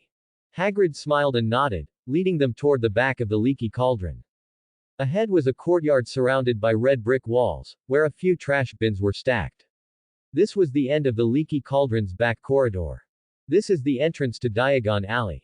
You two watch closely, count 3 bricks up from here, then 2 bricks across, and finally tap lightly 3 times with a wand. Hagrid pulled a lovely pink umbrella from his enormous pocket and tapped the bricks 3 times with the tip. Under their curious and astonished gazes, the brick wall ahead rippled and rolled away, opening a wide passage. Behind the red brick archway was a winding cobblestone path leading into the unknown distance. Welcome to Diagon Alley. After stepping out of the passage, Hagrid pointed at the bustling crowd ahead and spoke to them, a smile showing through his thick beard. This wizarding commercial street, retaining a strong medieval architectural style, was filled with the sounds of hawking and haggling. Exotic items, dazzling to the eye, drew their attention, making them want to stop. Hagrid didn't rush them, he just watched happily from the side. He had worried that the Dursleys treated Harry poorly when he went to fetch her, but now it seemed the Dursleys were treating Harry much better than their own son. This made him happy. Halfway along, Hagrid even bought them several ice cream cones at Fortescue's ice cream parlor out of his own pocket. This magical food, which could make you float a few inches after just one bite, was something they had never seen before. Even Lynn, who possessed a 4-dimensional treasure trash bag, was very interested. Magic was equally new to him. If he hadn't suddenly learned about a place called Privet Drive one day, He would have always assumed this was just 1990s London in a parallel world. Wizards were very well hidden in the Muggle world, and their numbers were small, so small that he hadn't seen a single suspicious figure during his years of wandering. Come on, over here. I need to take Harry and Lynn to Gringotts. Oh, and don't trust the goblins easily, those little guys are quite cunning. When Hagrid led them to a striking building made of white marble, he pointed to the door and spoke. The Dursleys nodded. In their eyes, goblins certainly didn't look like good guys, they had naturally cunning faces. The luxurious interior of Gringotts was a stark contrast to Diagon Alley outside. When they reached the counter, Hagrid turned to Lynn and asked, "Do you want to open an account vault or something?" "Maybe." Lynn shrugged, indifferent to the idea. "I just don't know how much it costs." "Ah, esteemed sir." The goblin behind the counter raised his head, a smile spreading across his face as he realized a profit could be made. Gringotts Wizarding Bank is one of the safest places in the wizarding world. Here, your assets will receive first-class protection. If you wish to apply for a vault, we have 7 options available depending on the security level. What about the cheapest one? Lynn glanced at the goblin. He had some savings, but even converting it all to gold wouldn't amount to much. The cheapest vault, purchasing the right of use outright, only costs 30 galleons. The goblin spoke with a smile, ready to employ his persuasive rhetoric. "Oh, no money. Never mind." Lynn decisively waved his hand, causing the goblin's face to darken slightly. "I want to exchange for galleons. Is the current rate £5 to 1 galleon?" "Yes, sir." The goblin's voice cooled slightly. "If you are a Hogwarts student, there is an exchange limit of 100 galleons per year. What about over 100 galleons? We support unlimited exchange of raw gold for galleons." In the wizarding world, gold was still hard currency, possessing irreplaceable material value in alchemy. "Alright, then let's exchange for 100 galleons first." Lynn pulled out a large wad of crumpled banknotes, totaling over £1,000. This was roughly half of his net worth. Although he could quickly acquire money using telekinesis and teleportation, he rarely spent money, so he didn't often acquire it. With the all-purpose tent and the gourmet tablecloth when traveling, he didn't need to spend money on accommodation or food. After quickly counting out £500, Lynn stuffed the remaining banknotes into his backpack. Do you need a wallet that comes with an undetectable extension charm to widen the space, and also has weight reduction and anti-theft effects? As he presented the tray full of galleons, the goblin didn't forget to try and earn some gold from Lynn. No need. Reaching for the tray, Lynn swept the 100 glittering gold coins into his backpack. They are quite safe now. This kind of stingy customer was the type goblins hated most. The slightly sulking goblin sat back down, turned his dead fish eyes toward Harry, and asked dryly, "What business do you have?" "I need to withdraw some money from my vault." Harry took out her golden key. At that moment, the goblin behind the counter's eyes nearly popped out. They could not mistake the wizarding families represented by these golden keys. Although the Potter family was not among the Sacred 28, they were a wealthy wizarding family with a long history. To this day, their shampoo patent was still generating a continuous stream of income for them. But isn't Harry Potter a boy? The goblin, whose mouth was wide enough to fit a fist, was stunned. But fortunately, goblins weren't particularly concerned with wizard affairs. As long as the key was correct, that was all that mattered. Perhaps this person wasn't Harry Potter, but another branch of the Potter family's bloodline. This was none of the goblins' business, as goblins were not responsible for property losses incurred due to lost keys. There's one more thing. As the goblin handed the key back to Harry, Hagrid pulled an envelope from his pocket. It's about the thing in vault number 713. The goblin became serious then. After taking the envelope, opening it, and checking its contents, he nodded and turned to shout to the side, "Griphook. He will take you to these 2 underground vaults." As he finished speaking, the goblin named Griphook quickly walked over, leading them into a side passage and onto a narrow stone corridor. Following the downward slope of the corridor, a railway leading deep underground appeared before them. Griphook blew a whistle, and a rail cart suddenly rushed forward. Whistling cold wind blew against their faces. The winding railway crisscrossed through the underground maze. After about 2 or 3 minutes, the cart suddenly braked, and a hint of green appeared on Hagrid's face. Perhaps you need a mint, Hagrid. Lynn pulled out a handful of plastic-wrapped mints from his pocket. Suck on a few, they're quite effective. That's very kind of you. Hagrid nodded gratefully, peeled the wrappers off a few, and popped them into his mouth. The cool, stimulating sensation caused his brow to relax slightly. Griphook took the key from Harry and opened the door. As a thick plume of green smoke rose, the locked door swung open. When the torchlight illuminated the vault, Harry's gasp was clearly audible in the quiet underground chamber. This is all yours, Hagrid, feeling much better, said with a smile.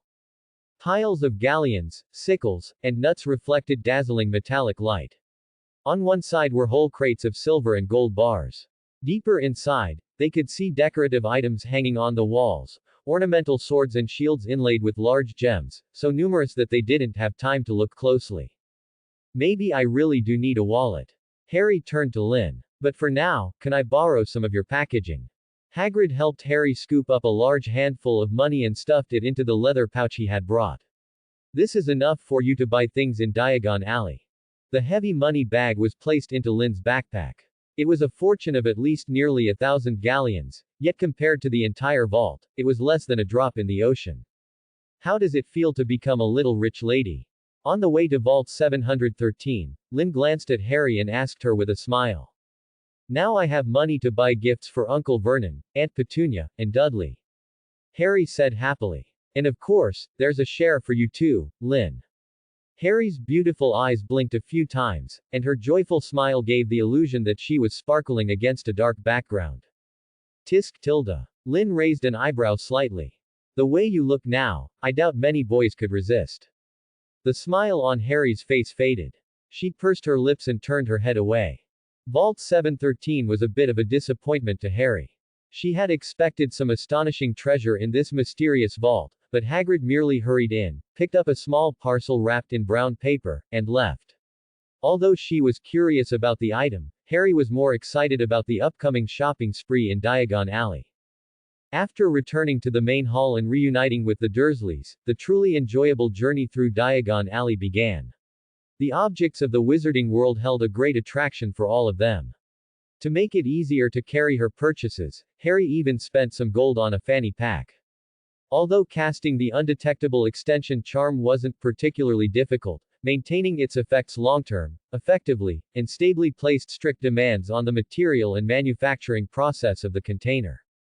If those crudely made extended packages failed, the contents would instantly burst out. Unprepared wizards could even die as a result. Although the Ministry of Magic did not, and could not, prohibit the manufacture of spatially extended containers, most wizards chose to purchase protected and guaranteed extension items from reputable shops to avoid such accidents. After accompanying Harry for a while and buying all the required books, Lynn suggested going off alone. Harry was captivated by the flying brooms in the quality Quidditch supplies shop, so they agreed to meet back at the Leaky Cauldron at 4 in the afternoon to go home. Compared to Harry, who had endless curiosity about the wizarding world, Lynn was much calmer. His own treasure bag was magical enough to prepare him mentally for such things. However, there was still one thing in the wizarding world that attracted him the most. Ollivander's wand shop was located in the middle to back section of Diagon Alley. The streets here were less bustling and prosperous than the front, mostly filled with shops selling second-hand books and old items. When Lynn stood before the old shop, where the gold paint on the sign had already peeled off, a sense of anticipation still welled up inside him.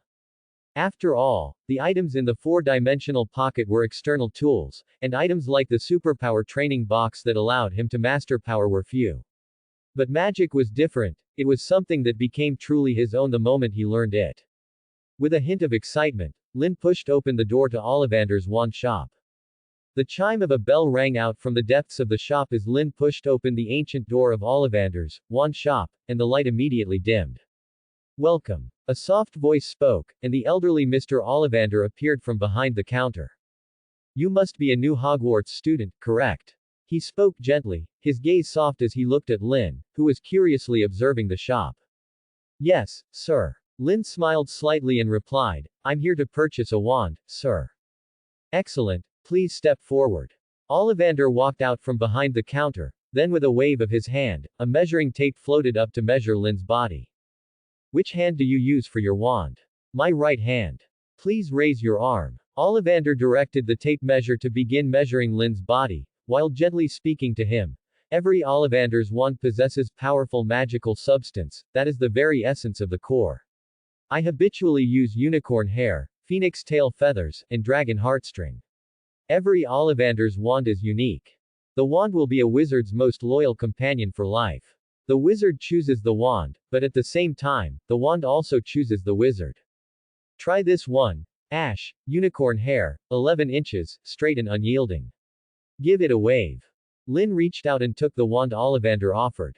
With a gentle flick, a string of silver sparks erupted from the tip, looking somewhat like waving a sparkler at night. My judgment is usually quite accurate. Ollivander smiled and nodded. It's actually not too common to find the right wand on the very first try. Most customers usually need several attempts, but I believe this is better. Wands made of ash wood will always guard their owners, they are the least suitable wands to be handed over to others. This characteristic is even more pronounced when paired with a unicorn hair core. The combination of the two compensates for the inherent flaw of the unicorn core. Ollivander paused slightly before continuing. Compared to phoenix feather and dragon heartstring, unicorn wands are slightly weaker in power. It is difficult to craft the most powerful ones using them. If you treat your wand kindly and remain loyal to it, it will certainly not disappoint you. Ollivander looked earnestly into Lin's eyes, a faint smile appearing on his wrinkled face. He found Lin quite agreeable and was therefore willing to elaborate further. Sir, do you believe wands also possess a soul? This question made Ollivander's eyes light up slightly. I prefer to use the term sentience rather than soul for what you describe. Wands can die, especially those with unicorn hair cores. If you treat it roughly or use it to cast inappropriate magic, the unicorn hair can easily become melancholy. This manifests as reduced casting effectiveness, lower precision, decreased control, or even resistance to casting altogether. Following this, the core made of unicorn tail hair will die. If it is not replaced, you will have said goodbye to that wand forever. This often occurs after a wand is stolen, or when a wizard holding a unicorn wand releases evil power through it. Dark magic. Lin raised an eyebrow slightly. There is no absolute black or white in magic. Ollivander shook his head. Magic is a tool, like a sword or a fork, that can be used for combat or to serve daily life. Magic itself is neither inherently good nor evil. A sharp sword can cut the ropes binding an innocent person, and a dining fork can become a sharp blade plunged into a heart. It is the intention of the wizard when casting a spell, the will they inject into the magic, that determines the goodness or evil of that magic. Magic is the power of the mind, and this power is released and conveyed through the wand. The wand is a bridge connecting the wizard's mind and the world. It is a creation of the wizard. A wand is not, and cannot be, given life by a wizard, but the magical substances that compose it possess a sentience that transcends ordinary objects. Strictly speaking, wandlore is a discipline belonging to the field of biological alchemy within the broader study of alchemy. It is essentially a different discipline under the same major category as potions, which you will study at school. We both focus on stimulating the inherent power of magical substances and attempting to integrate them. Making a wand is not simply finding a piece of wood and stuffing a core inside. There is a fusion process involved, much like brewing a potion. Only after undergoing these procedures can the two different substances, the core and the casing, perfectly merge, unleashing a brand new, unique power. This is why no two wands in the world are exactly alike. Lin had no idea before this that wandlore was such a profound subject. His curiosity was piqued, and his eager eyes made the wrinkles on Ollivander's face deepen into a wider smile. It had been a long time since he had met a child interested in the obscure, dry, and difficult subject of wandlore. The Ollivander family had been excellent wandmakers for generations, not because they were unwilling to share their knowledge, but because so few people were truly interested in it. As one of Europe's finest wandmakers, Ollivander also wished to see this discipline flourish, with 100 flowers blooming and 100 schools of thought contending. After all, they had accumulated countless amounts of money over hundreds, even thousands, of years, so much that they simply couldn't be bothered to think about it anymore. The Ollivander family history was recorded even before the establishment of the wizarding world and the Ministry of Magic. If you are interested in this, my boy. Ollivander lightly patted Lynn on the shoulder.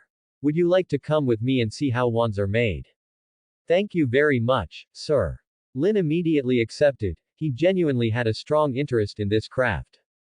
Just as Lynn followed Ollivander into the depths of the shop, Dumbledore had been back at Hogwarts for some time. He had locked himself in the headmaster's office, hands clasped beneath his chin, his profound gaze fixed on the empty space before him. Even now, he still couldn't figure out. How had Harry turned into Harriet? It shouldn't have been a mistake on his part. He was absolutely certain that the words Trelawney had spoken to him back at the Hog's Head Inn were a genuine prophecy. As Grindelwald's close friend, Dumbledore had witnessed numerous prophecies made by the seer who was hailed as a prophet, and every single one of those prophecies made by Grindelwald had been verified. Although Trelawney herself was unreliable, she was the great-great-granddaughter of the true seer, Cassandra Trelawney. The magical world recognized the concept of hereditary magical ability. Otherwise, those self-proclaimed noble pure-blood families would not be so obsessed with intermarriage, as this was the only way to truly ensure a steady stream of wizards in every generation of the family. Just as Dumbledore was deep in thought, there was an urgent knock on the headmaster's office door. The door to the headmaster's office opened. A black shadow swept in like a whirlwind.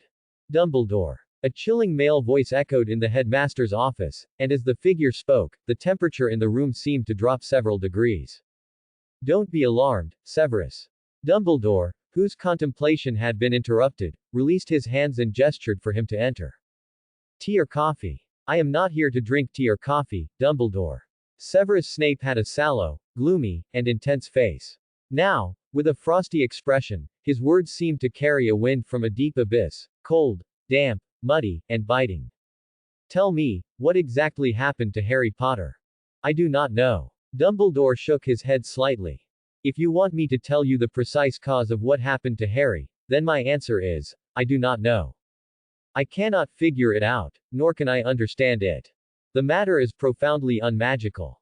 I have recalled countless books I have read, but none contain a single record of a similar situation. Snape's brow furrowed tightly as Dumbledore spoke, and a dangerous light flickered deep in his eyes. His feelings for Harry Potter were complex, so complex that he himself could not accurately or correctly describe them. It was a composite of guilt, apology, regret, hatred, jealousy, and many other emotions, tangled like hemp, like a spilled palette where countless colors mixed ceaselessly, ultimately becoming an indistinguishable chaos. However, I can assure you of one thing, Severus, Harry is not in danger, at least, not currently. And what about the future? Snape asked slowly. No one knows what tomorrow will bring. Crash. Snape walked to the opposite side of the desk and slammed his left hand down onto the wooden surface. He is Lily's only son. You promised me, you guaranteed me, that you would ensure his safety. Yes, I did say that, and I have not forgotten it, Severus. Dumbledore pressed his hand down gently, signaling Snape to sit.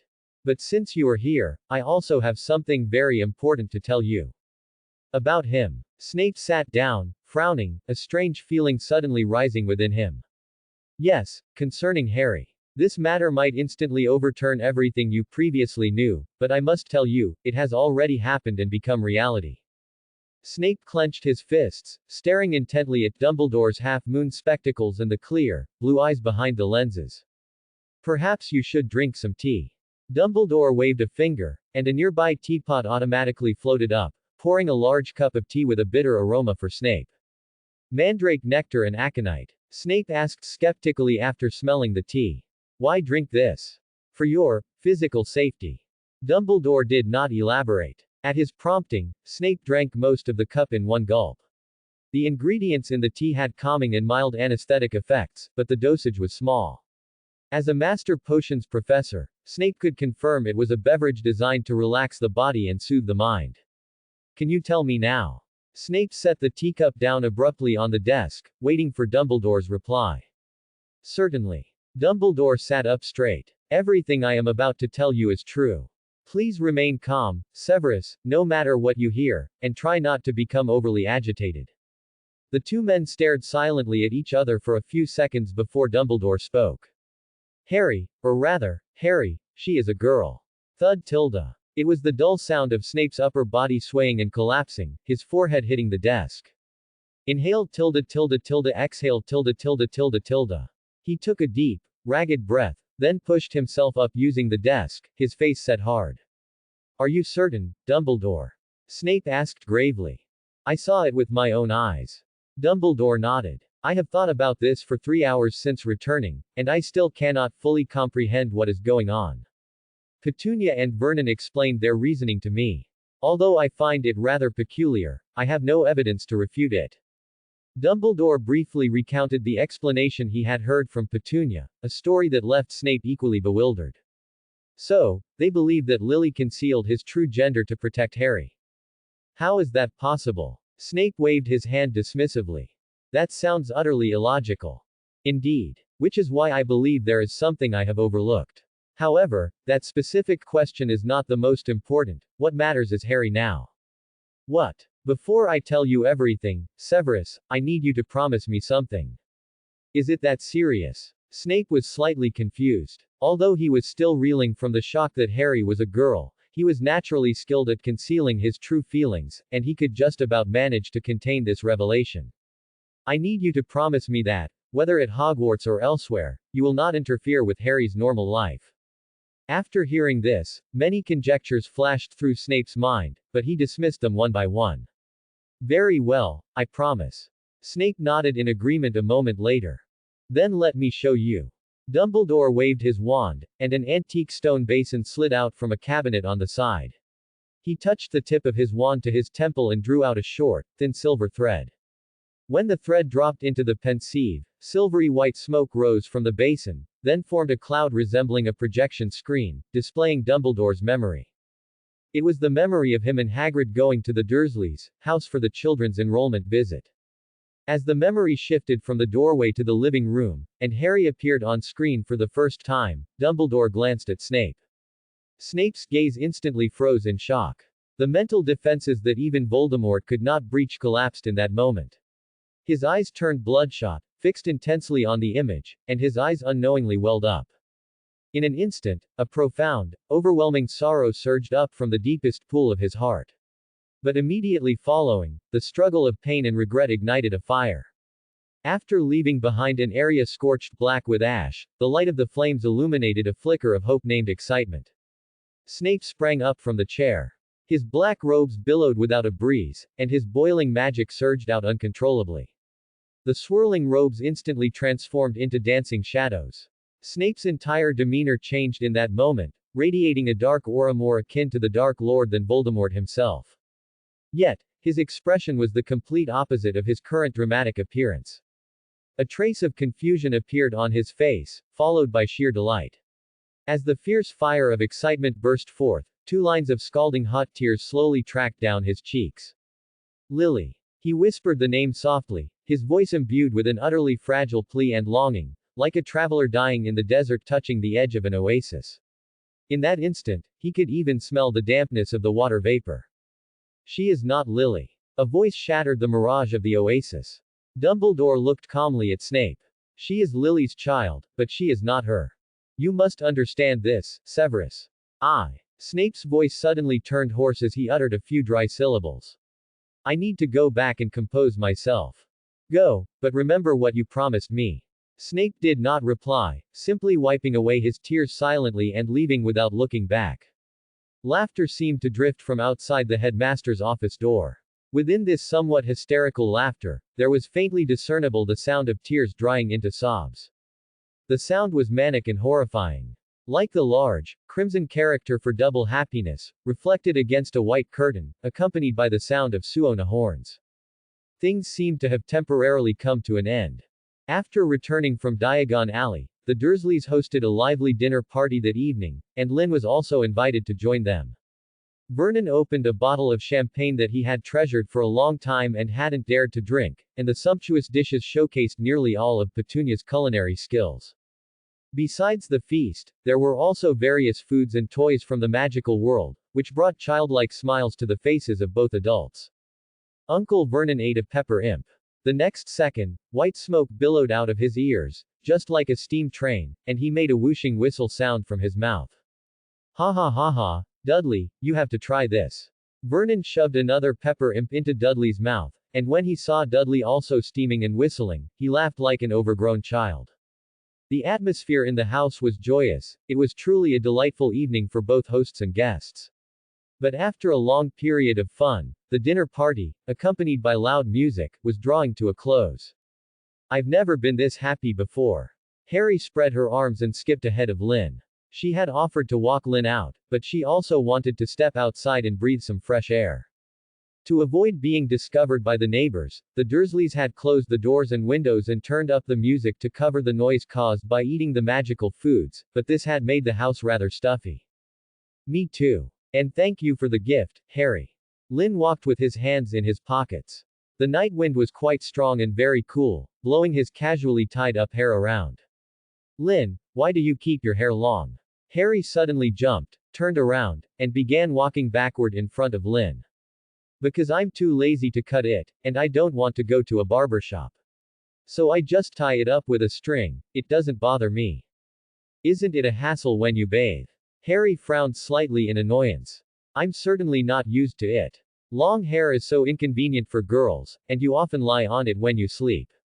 It's alright. Maybe my bathroom is a bit more high-tech.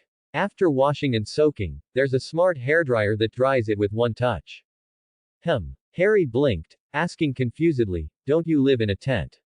Can a tent even have a bathroom? Why not? I don't believe you, unless you take me to see it. Sure. Lynn didn't mind showing Harry his multi-purpose tent.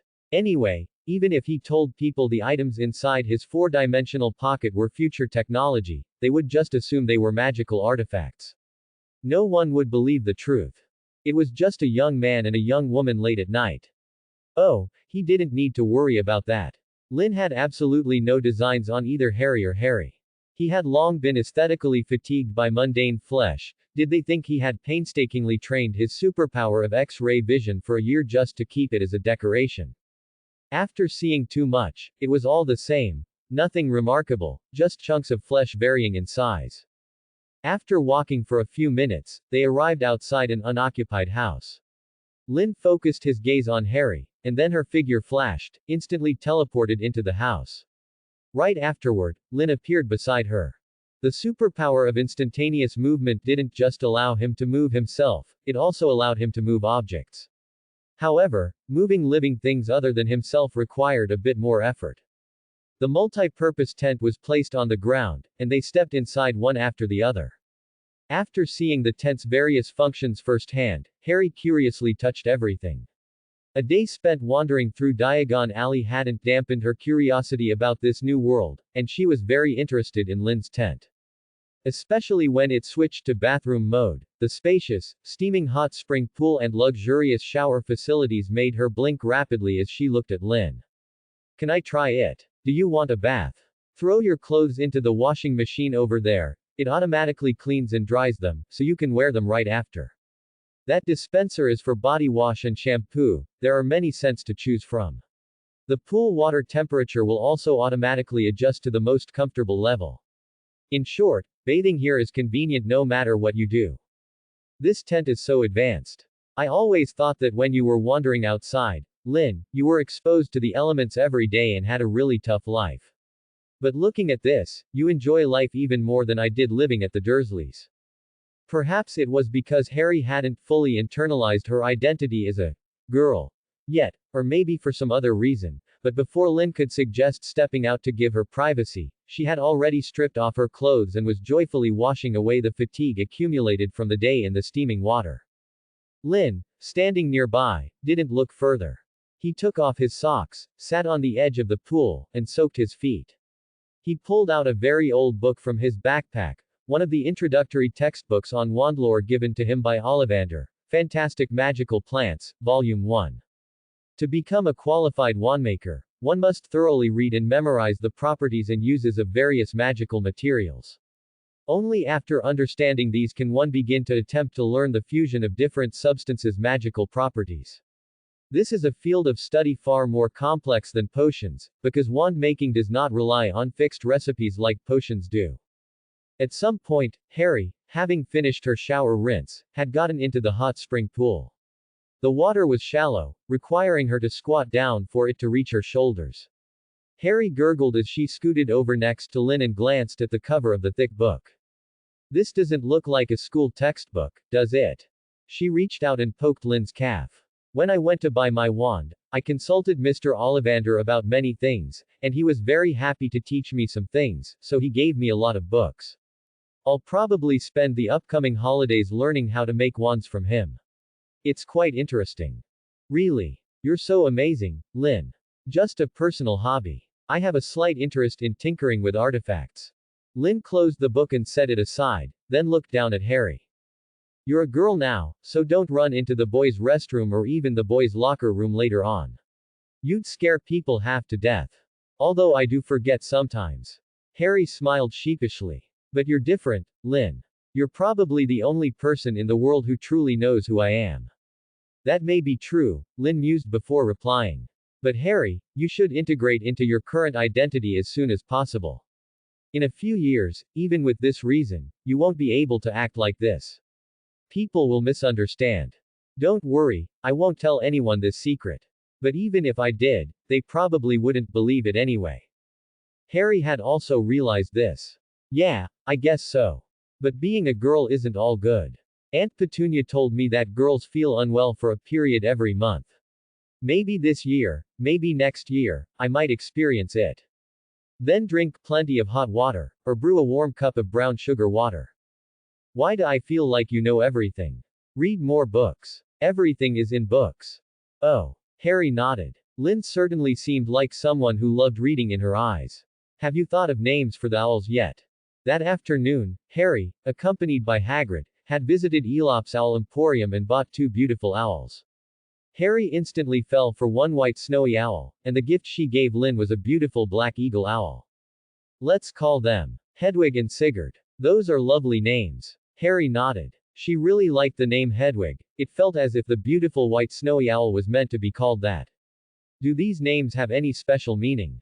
Their meanings are Hedwig, which in Old German means protector in battle, and Sigurd, which in Old Norse means guardian of victory. How many books have you actually read, Lynn? Although she already knew Lynn understood many things she didn't, Harry was still surprised. When I was wandering around outside, I was bored, so reading was all I could do. I don't have a social security number, and my birth certificate is still at the orphanage, so I'm undocumented right now. If I learn more, at least my life will be a bit better later on.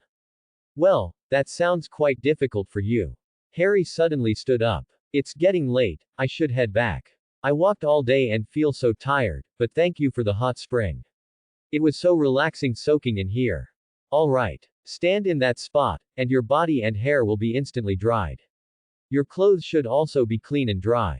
Harry, whose hair fluttered in the warm breeze, spread her arms. The tedious task of drying her hair was instantly completed with the help of future technology. After changing into her dry clothes, Lynn walked Harry out of the house. Remember to come over for breakfast tomorrow. Bye-bye. Waving at Lynn, Harry walked away with light steps. It was late again. The cool night wind swept through the empty streets of Privet Drive. The clear weather made it a perfect night for sleeping. Some fell into slumber moments after their heads hit the pillow, while others tossed and turned, unable to sleep all night. Only 2 small owls flew silently together beneath the night sky, beginning their moonlit hunt as fierce predators. The 2-month vacation before the start of the school year passed in the blink of an eye. The novelty of the wizarding world was gradually absorbed by them during this time. Dudley had already interrupted his sweaty, intensive weight loss training. On one hand, he really had slimmed down, having shed nearly 30 pounds in a month and a half. His originally chubby figure was noticeably smaller. Since fat occupies a large volume, the change was extremely obvious after it was burned away. The other reason was that the forced exercise machine Lynn had brought out, which was clearly secondhand or older, had broken down, and even vigorous pounding couldn't fix it. However, Dudley, who had become addicted to exercise and loved the rush of dopamine, consciously continued his physical training even without the aid of the machine. Uncle Vernon bought him a large hanging punching bag, and whenever he had a moment, he would pound on it for hours, making the bag thump loudly. Uncle Vernon, driving the car that carried them to King's Cross Station, felt a little reluctant to part with Harry. After spending more than 2 months with her, he finally realized that Harry was actually a very good child. She wasn't naughty or troublesome, she proactively helped Aunt Petunia with chores, and every day she quietly flipped through books, reviewing her school texts. When the sunlight fell upon her through the blinds and screens, the golden light outlined a serene, sweet, and soft silhouette. Vernon had always dreamed of having such a lovable daughter, and now, his dream seemed to have materialized. Thinking of this, Vernon felt the urge to squeeze out a few tears of a proud old father. When they arrived at Platform 9 of King's Cross Station, the station clock pointed to 10 o'clock. Aunt Petunia, holding Harry's hand, was rambling on with instructions, while Dudley pushed a trolley loaded with Harry's suitcase. However, the case wasn't large, as many of their belongings were stored in their respective spatial pouches. Hedwig and Sigurd were quietly squinting in their cages. The velvet cloth covering the cages gave them a great sense of security, preventing them from being startled by the dense crowd. Then I'll go with Lynn. Bye, Uncle and Auntie, bye, Dudley Tilda. Harry waved goodbye to them, pushed her trolley, and walked with Lynn toward the wall between platforms 9 and 10. Is the entrance really here, Lynn? Why don't I see a door like the one at the Leaky Cauldron? I can go first. Pray I don't actually crash into the wall, Harry. Lynn, light-footed, carried the owl cage forward and walked straight into the seemingly hard and solid wall ahead. Seeing this, Harry breathed a sigh of relief, then quickly walked forward, slightly squinting her eyes as she headed toward the wall. There was no feeling of collision, only a coolness, like passing through a curtain of water. Immediately afterward, the noisy chatter of the crowd reached Harry's ears. She saw a scarlet steam engine train parked on the platform ahead, with a sign that read, Hogwarts Express, 11 o'clock, and Platform 9 3/4. White smoke from the steam engine curled above the station. Small cats of various colors were visible everywhere on the platform, and owls were hooting loudly in their cages. Many students leaned out of the train windows, talking to their parents and friends, creating a bustling scene. Let's go find a seat while it's still less crowded. Lynn, who had a constant smile on his face, reached out, picked up Harry's suitcase, and walked toward the crowd ahead. Okay. I'm coming. Harry picked up Hedwig's cage and quickly followed him. Aren't there a lot of empty compartments, Lynn? Do you know someone at Hogwarts? Harry tugged Lynn's sleeve, slightly confused. They had passed several compartments but hadn't entered any of them. Don't you want to know a bit about Hogwarts beforehand? Maybe we can find a suitable person to ask. Oh, right. Harry nodded vigorously. The books say Hogwarts has 4 houses, but I don't know how we get sorted into different houses. But is this okay? What problem could there be? Lynn shrugged, then stopped at the door of a compartment. Through the glass, they could see one person already sitting inside. Judging by appearance, the student was slightly older than them, likely a second-year student this year. Lynn reached out and knocked, then slid open the compartment door. May we join you? Lynn met a pair of black eyes identical to his own. Just as he spoke, the person looked up at him. Of course. You two are first years, right?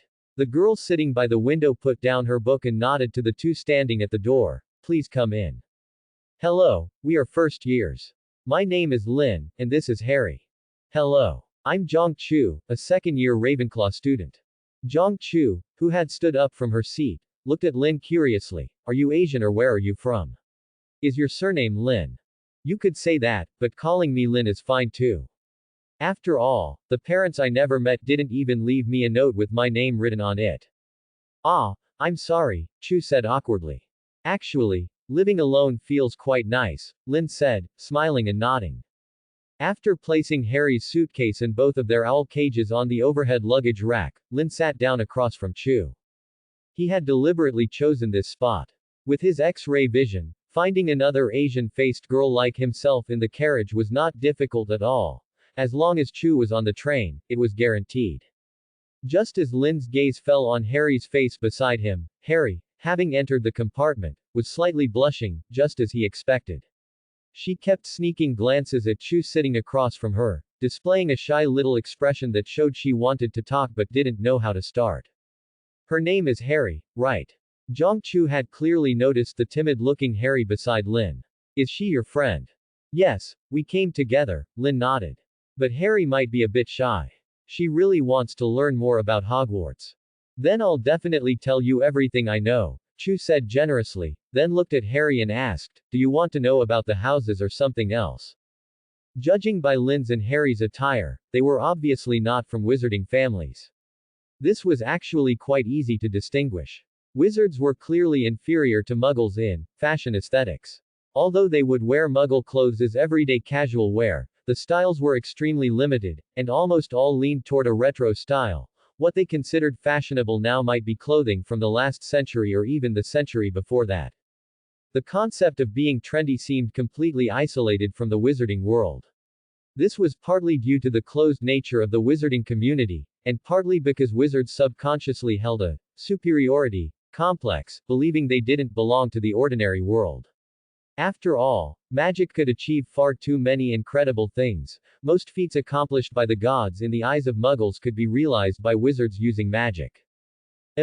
A deeper flush spread across Harry's cheeks. She looked up at Chu, then gently nodded. Harry, you're so cute. Chu, completely charmed by Harry's slightly flushed cheeks, leaned forward and took Harry's hand. Regardless of gender, everyone felt an urge to cuddle such a cute and adorable creature. Chu, whose big sister instinct suddenly kicked in, gently pulled Harry to sit next to her and took out a wooden lunch box from a small handbag nearby. My mom made these desserts. Harry, do you want to try some? It's coconut milk pudding, it's cold and very delicious. Chu used a small spoon to scoop up a square, egg-yellow block of pudding covered in snow-white coconut flakes. This trembling, wobbly little pudding looked instantly appetizing. Try it. You won't get a chance to eat this at school. Harry opened her moist, pink lips. When the pudding entered her mouth, the icy coolness made her squint her eyes, revealing an expression of enjoyment. This successful feeding made Chu smile happily as well. She increasingly felt a strong connection with Harry, perhaps because they both shared waist-length, cascading black satin hair. In just a moment, the two girls had become much closer. Lynn, sitting across from them, smiled contentedly as he watched the two cute and beautiful girls affectionately bonding, giving himself a mental thumbs up for his decision. Rather than having Ron, who was aggressively devouring chicken legs, accompany him for the whole journey, watching pretty girls bond was far superior. At least it was pleasant to the eye, wasn't it? Feeling cheerful as well, Lynn took out the unfinished book from his backpack, leaned against the window, and turned the pages while basking in the sun. Have you guys been practicing magic at home? After sharing some whispers with Holly, Cho suddenly realized there was still someone else in the compartment. Since she wasn't the type to neglect others, she introduced a new topic. Yes, I've basically finished reading the school textbooks, but when it comes to practicing spells, I don't seem to have much talent. Lynn spoke with a hint of frustration. He certainly had the ability to cast spells. He and Holly had both attempted the simple incantations in the first-year textbooks. Even though Lynn possessed an almost photographic memory, allowing him to recite the entire book after just one or two readings, he was far behind Holly in practical skill. Actually, first-year magic isn't difficult. The couple of months before the new term starts are one of the few times you're allowed to use magic at home. Why is that, Cho? Holly blinked her long eyelashes, leaning slightly against Cho's shoulder as she asked with confusion. Students aren't allowed to cast spells outside of school. The trace detects signs of spellcasting. If there's an adult wizard in your home, the magic won't be detected, but since neither of you has an adult wizard at home, once you officially enroll, you can't use magic whenever you want, even when you go home. That's so unfair, Holly said, feeling a little dejected. It's not right. It's probably because a lot of young witches and wizards come from Muggle families, Cho explained, having some knowledge about this. Because of the statute of secrecy, wizards must conceal their existence from Muggles. If young wizards cast spells outside of school, they could easily expose themselves. If that happened, the Ministry of Magic Ors would spend their entire holidays doing nothing but modifying memories and cleaning up messes. But for wizarding families, the risk isn't as high. Even wizards living near Muggles can use magic to make their houses unnoticeable. My family lives in a Muggle neighborhood, but Muggles can't see our house. As long as we remember to change into normal Muggle clothes when we go out, there's no problem. Holly looked at Cho with a hint of envy, and she thought of her own parents again. You can come over to my house during the holidays. There aren't any other wizards nearby. To be honest, I get pretty bored during the summer break, and I spend the whole time counting down until I can return to school. Oh, right, do you know about Quidditch? Flying brooms. Holly instantly perked up. I was going to buy a Nimbus 2000, but the letter said first years aren't allowed to bring flying brooms to school. I really want to fly. Quidditch is amazing, Holly. Cho, thrilled to have found another shared interest with Holly, linked arms with her and pulled her closer. Second years can try out for the house Quidditch team. I plan to try out this year, but I'm not sure if I'll make it. Quidditch is quite difficult, and I'm worried about my flying skills. You definitely can, Cho. I believe in you. Holly clenched her fist, cheering Cho on. But I know of another item that lets you fly without a broom. Holly winked slyly at Lynn, her emerald eyes seeming to plead, please, please. Is it a flying carpet? Cho asked Holly curiously. But I remember my dad saying the British Ministry of Magic banned the import of flying carpets. Flying carpets are so much more comfortable than brooms, I don't know what the ministry was thinking. We can use this, but it has one small drawback. Lin reached into his backpack, rummaged around, and then pulled out several bamboo copters. He had a total of 22 of these, the most numerous item he possessed. This was likely because, in the world they came from, they were the most commonly used daily transportation tool for 22nd century people, and since they were also used by children, they were discarded in the highest numbers. The bamboo copter. As long as you place it on your head, you can fly freely in the sky, but it has a limited usage time. Lin pointed to the glowing scale line at the base of the bamboo copter. With a full charge, it can carry a person for 8 hours, reaching speeds up to 80 kilometers per hour. If the energy runs out and you forget to replace it, you will fall from the sky.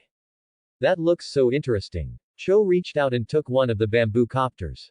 After studying it for a moment, she pointed to the top of her head. Do I just place it directly on my head like this? You can try it. But these specific copters only have less than 2 hours of use left, so if you play with them, be sure to watch the time. Shall we try it right now? Cho was extremely interested in this magical item she had never seen before. She looked at Lin, eager to try it. Can we? Of course. Since Lin could already fly after mastering his telekinesis and had also mastered instant transmission, the bamboo copters offered him very limited utility. Besides, he had plenty more, so it didn't matter if they were used up. We can fly with Hedwig and Sigurd again.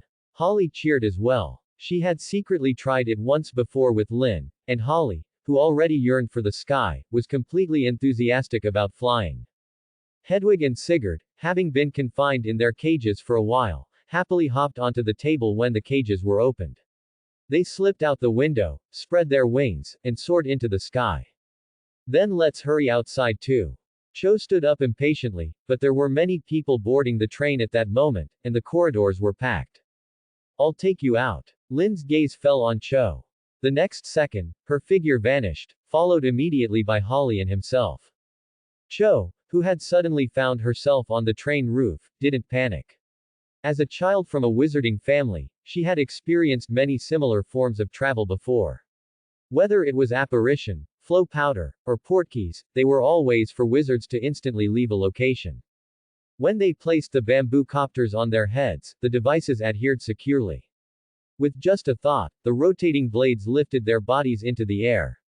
The sensation was like being gently carried by soft hands, causing no panic or discomfort whatsoever. Although it's a bit slower than a flying broom, it's so flexible. After flying higher, Cho performed a somersault in midair. Since she was wearing culottes today, there was no risk of exposure, and Holly's jeans were even less of a concern. If I could use this to chase the golden snitch, I definitely wouldn't be shaken off once I spotted it. Cho, who had spun in a semicircle with her arms outstretched, reached down to lift the hem of an imaginary gown and gave an elegant curtsy. Cho, have you studied dancing? Just a little bit. My mom taught me. Would you like me to teach you, Holly? Lin, do you want to join us? I can teach you the French Branle dance. 3 people would be perfect. Saying this, she took Holly's hand with one hand and Lin's with the other, pulling them into a small circle in the air. Hedwig and Sigurd circled beside them, their large, round eyes watching the trio play with curiosity. Below them, the steam engine let out one last whistle, thick white smoke billowed up, and with a whooshing sound, the Hogwarts Express began its journey. High above the steam train, the three freely flying figures followed the train's progress, calmly enjoying the bright sunlight and the refreshing breeze that gently embraced them, blowing in from the surrounding woods. As it neared noon, the trio, slightly tired from playing, returned to the train roof. The bamboo copter's remaining flight time was almost depleted. For safety, they prepared to head back to the compartment to rest and wait for the trolley cart to arrive so they could buy some snacks to satisfy their now rumbling stomachs. It's so hot, I want to take a shower, Lynn. I'm all sweaty and sticky. Harry, walking down the train corridor, swayed Lynn's arm. Her behavior and personality were becoming more and more like a girl's. She was practically a natural at acting spoiled. Are you really using my house as your room? Harry, whose head Lynn had tapped, stuck out her tongue, then leaned against him, rubbing her forehead on his clothes to wipe away the sweat from the sun. Now you have to wash, right? Lynn said with a wry smile. I didn't say you couldn't go. You two have such a good relationship. Did you grow up together? Cho said with a hint of envy. She didn't have a childhood friend she'd played with since she was little. No, Harry and I have only known each other for a little over 2 months. It's probably because we get along well. That's right, Harry also nodded. Actually, I like girls, like Cho, who are pretty and have a good personality. After getting to know each other, Harry wasn't as nervous as before. She found that getting along with girls wasn't as difficult as she had imagined. On the contrary, it was quite easy. Then I like Harry very much too. Cho affectionately linked arms with Harry. You fly so well, Harry, just like a little fairy, so fast and agile. Next year, you should sign up for the Quidditch team. If you're sorted into Ravenclaw, we can even play together. Harry nodded, but then suddenly became a little unsure. But Ravenclaw only accepts the smartest students, right? My grades aren't very good. Lynn can memorize a book after reading it once, but I can't remember it all even after reading it several times. Memorize a book after reading it once. Cho looked at Lynn in surprise, and after seeing him nod, she patted her chest and said to Harry, don't compare yourself to a monster like that. Even Ravenclaw students can't do that. Is that so? Harry blinked. She had really thought she was too stupid before. As they talked, they arrived at the door of their previous compartment. Because Lynn told them the trolley had already passed their carriage, they came down the corridor of the last 2 carriages. On their way back, they bought some snacks they liked from the trolley which. But just as they pulled open the compartment door, a figure appeared in the compartment that should have been empty. Although they had left, their luggage and some things were still on the chairs. The Hogwarts Express had more seats than there were young wizards, so even if someone got on at the last minute, they could definitely find a seat if they walked around a bit. After the door was opened, the boy in their compartment looked up in surprise. Red hair, many freckles on his face, an unknown black smudge on his long nose, and 2 large hands each clutching a sandwich overflowing with filling. The sandwiches were almost entirely eaten, and as they arrived, the boy was gulping down the last piece of sandwich in one breath. Cough cough. Gulp tilde. The boy, who had choked on his food, vigorously patted his chest, trying to swallow the food in his mouth. When he saw the 2 beautiful girls standing in front of him, his face turned red. We just went out, Cho said, glancing at the boy. She wasn't angry, as anyone could sit in the seats. But it's fine, there are only 3 of us, and there are empty seats. Sorry, thank you. The red-haired boy, who had been about to hastily get up, breathed a sigh of relief when he heard the latter part of Cho's sentence. I'm Ron Weasley, this year's. Ah. Before Ron could finish speaking, Cho let out a terrified scream. A scruffy, dirty-looking rat was currently perched on the table, and her coconut milk pudding, which had been there, was now just a plate of remnants. Truly startled, Cho screamed and turned, clinging tightly to Lynn, who was standing at the door, practically hanging off him. Harry wasn't afraid of rats. After all, when she lived in the cupboard, spiders were by her pillow, and she often fell asleep to the sound of rats gnawing on wood at night. I thought no one was here. I put it there, so I. However, Ron's stammering explanation had no effect. Seeing the situation unfold, Ron, his face beet red, roughly grabbed Scabbers, who was still mindlessly eating, shoved him into his pocket, pulled his trunk from the luggage rack, and quickly fled out the door. How could that guy be like that? Harry glared angrily at the fleeing figure. It was just a misunderstanding, let it go. Lynn smoothed things over. Given Ron's personality, as Lynn knew it, it was perfectly normal for this careless, empty-headed fellow to do something absurd. After all, this guy was the idiot who came up with the brilliant idea of, let's drive to school. He could have just sent Hedwig with a letter, or waited a bit by the car, and his parents would have solved the problem when they returned, but he insisted on making a huge mess of it. Cho, are you that afraid of rats? Lynn patted Cho's back and asked in her ear. No, Cho's face was full of grievance. I've used rats for experiments in class, but that rat was so dirty and disgusting, and it actually sat on the food we just ate, pooping and eating at the same time. Quick, help me throw this thing away. Cho, on the verge of tears, buried her head in Lynn's shoulder. I'm definitely going to have nightmares tonight. How could someone? It's too much. After hearing Cho's words, Lynn, who was also a little disgusted, understood why Cho had such a strong reaction. Rats weren't scary. What was scary were dirty rats that did all sorts of bad things. If it were a rat like Jerry, you could really keep it as a pet.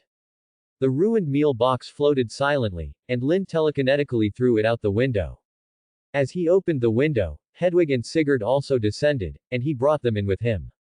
Scourgify. Cho, her emotions somewhat calmed, sniffled and waved her wand. She cleaned the compartment again, but even so, she still felt a bit uncomfortable. We'll sit with you, Lynn. Cho looked at the opposite seat with distaste. Ron had been sitting where she had been sitting earlier. She wasn't disgusted by Ron himself, but by Ron who had brought that dirty rat. Anyway, there's enough room, but. Lynn got up from his seat, locked the compartment door, and then drew the privacy curtains. Perhaps you'd like to take a shower and change your mood. He pulled out his versatile tent from his backpack. It didn't take up much space and fit perfectly on the opposite seat. A travel tent, right. I have one at home too. When Dad has time, we go camping outside. Cho's mood suddenly improved. As a witch living in the magical world, Cho was very familiar with these things. The idea of a small tent having a large interior space was not new to her at all. The three of them went straight into the tent. The empty interior initially made Cho a little confused, but when she saw Harry press a button and change the interior decor, her eyes lit up. What a novel design, completely different from mine at home. This bathroom is so big. Looking at the hot spring pool that was large enough for swimming, Cho instantly became happy. Just as she squatted down to play with the hot spring water, the sound of running water already echoed beside her. I'm still here, Harry. Lynn said with a hint of helplessness, you're a girl. I forgot. Harry, enjoying her shower, turned her head and said a little sheepishly, I'll be careful next time. I really hope there isn't a next time, sigh. Lynn rubbed his temples in distress, sighing helplessly. You two did this before. Cho's face was slightly flushed, but her expression at the moment seemed to be holding back a laugh. Lynn's helplessness didn't seem feigned, and there was nothing uncomfortable in his deep black eyes. It's probably because Harry doesn't see me as, well, she probably doesn't see me as a person. Your way of putting it seems to have some truth. Ha ha ha. Cho couldn't help but burst out laughing. This wasn't just not seeing Lynn as a man, it was truly not seeing him as a person to be able to do something like that. Can I ask you for a favor, Cho? Before leaving the tent, Lynn spoke to Cho. Of course, Cho nodded in response. Please help me teach Harry how to be a girl. She's sometimes too rough around the edges. I'll do my best. Saying that, Cho covered her mouth and laughed again. Lynn, who had exited the tent, waited outside for almost an hour and a half before Harry and Cho slowly emerged from the tent. The two girls, smelling fragrant after their showers, were much closer than before, though Harry's face was red, as if she had soaked in the hot spring pool for too long. So hungry, so hungry. As soon as they came out, both of them clutched their stomachs and spoke. The snacks they had bought earlier were taken out one by one, but after seeing the table where the rat had been, they didn't really want to put their food on it. How about we eat inside instead? Cho pointed to the tent. Good idea. Then Lynn, hurry up and take a shower, we're starving. Actually, I haven't sweated much. That's because you were air dried outside. Alright, give me 2 minutes. Boys' showers were much faster than girls'. Harry's showers used to be no more than 5 minutes, but now, the time was getting longer and longer, especially today. Steam still rose in the tent's bathroom, and the scent of shower gel seemed to carry a sweet, girlish fragrance. But Lin, who wasn't thinking about any of that nonsense, quickly finished his personal hygiene. After changing the room layout to a living room, he poked his head out and called them both in. Finally, we can eat. Cho shared the loving lunch her mother had packed for her. These lunchboxes hadn't been taken out, nor had they been spoiled by that dirty rat. Cho's mother was an excellent cook, and the dishes she made were even Chinese meals that Lin had craved for a long time, couldn't find in England, and were rarely refreshed on the gourmet tablecloth. The magically enchanted lunchboxes kept the dishes warm. Although the quantity wasn't large, it was Cho's portion alone. They shared a bit, and with the pies and snacks bought from the trolley, they managed to fill their stomachs. Compared to the narrow seats, the spacious interior of the tent allowed them to lie down comfortably, on soft carpets that wouldn't poke them at all. So comfortable, I really want to take a nap. Harry stretched languidly, mumbling as she closed her eyes. The tent, adjusted to transparent mode, allowed the sunlight from outside the train window to shine in. The warm afternoon sun on their bodies indeed made them feel a bit sleepy. Then how about bedroom mode? The carpet is quite comfortable, Harry mumbled, turning over. She was already on the verge of falling asleep. Watching her cute, sleepy, and eating self, the tent gradually fell silent. Thanks for watching.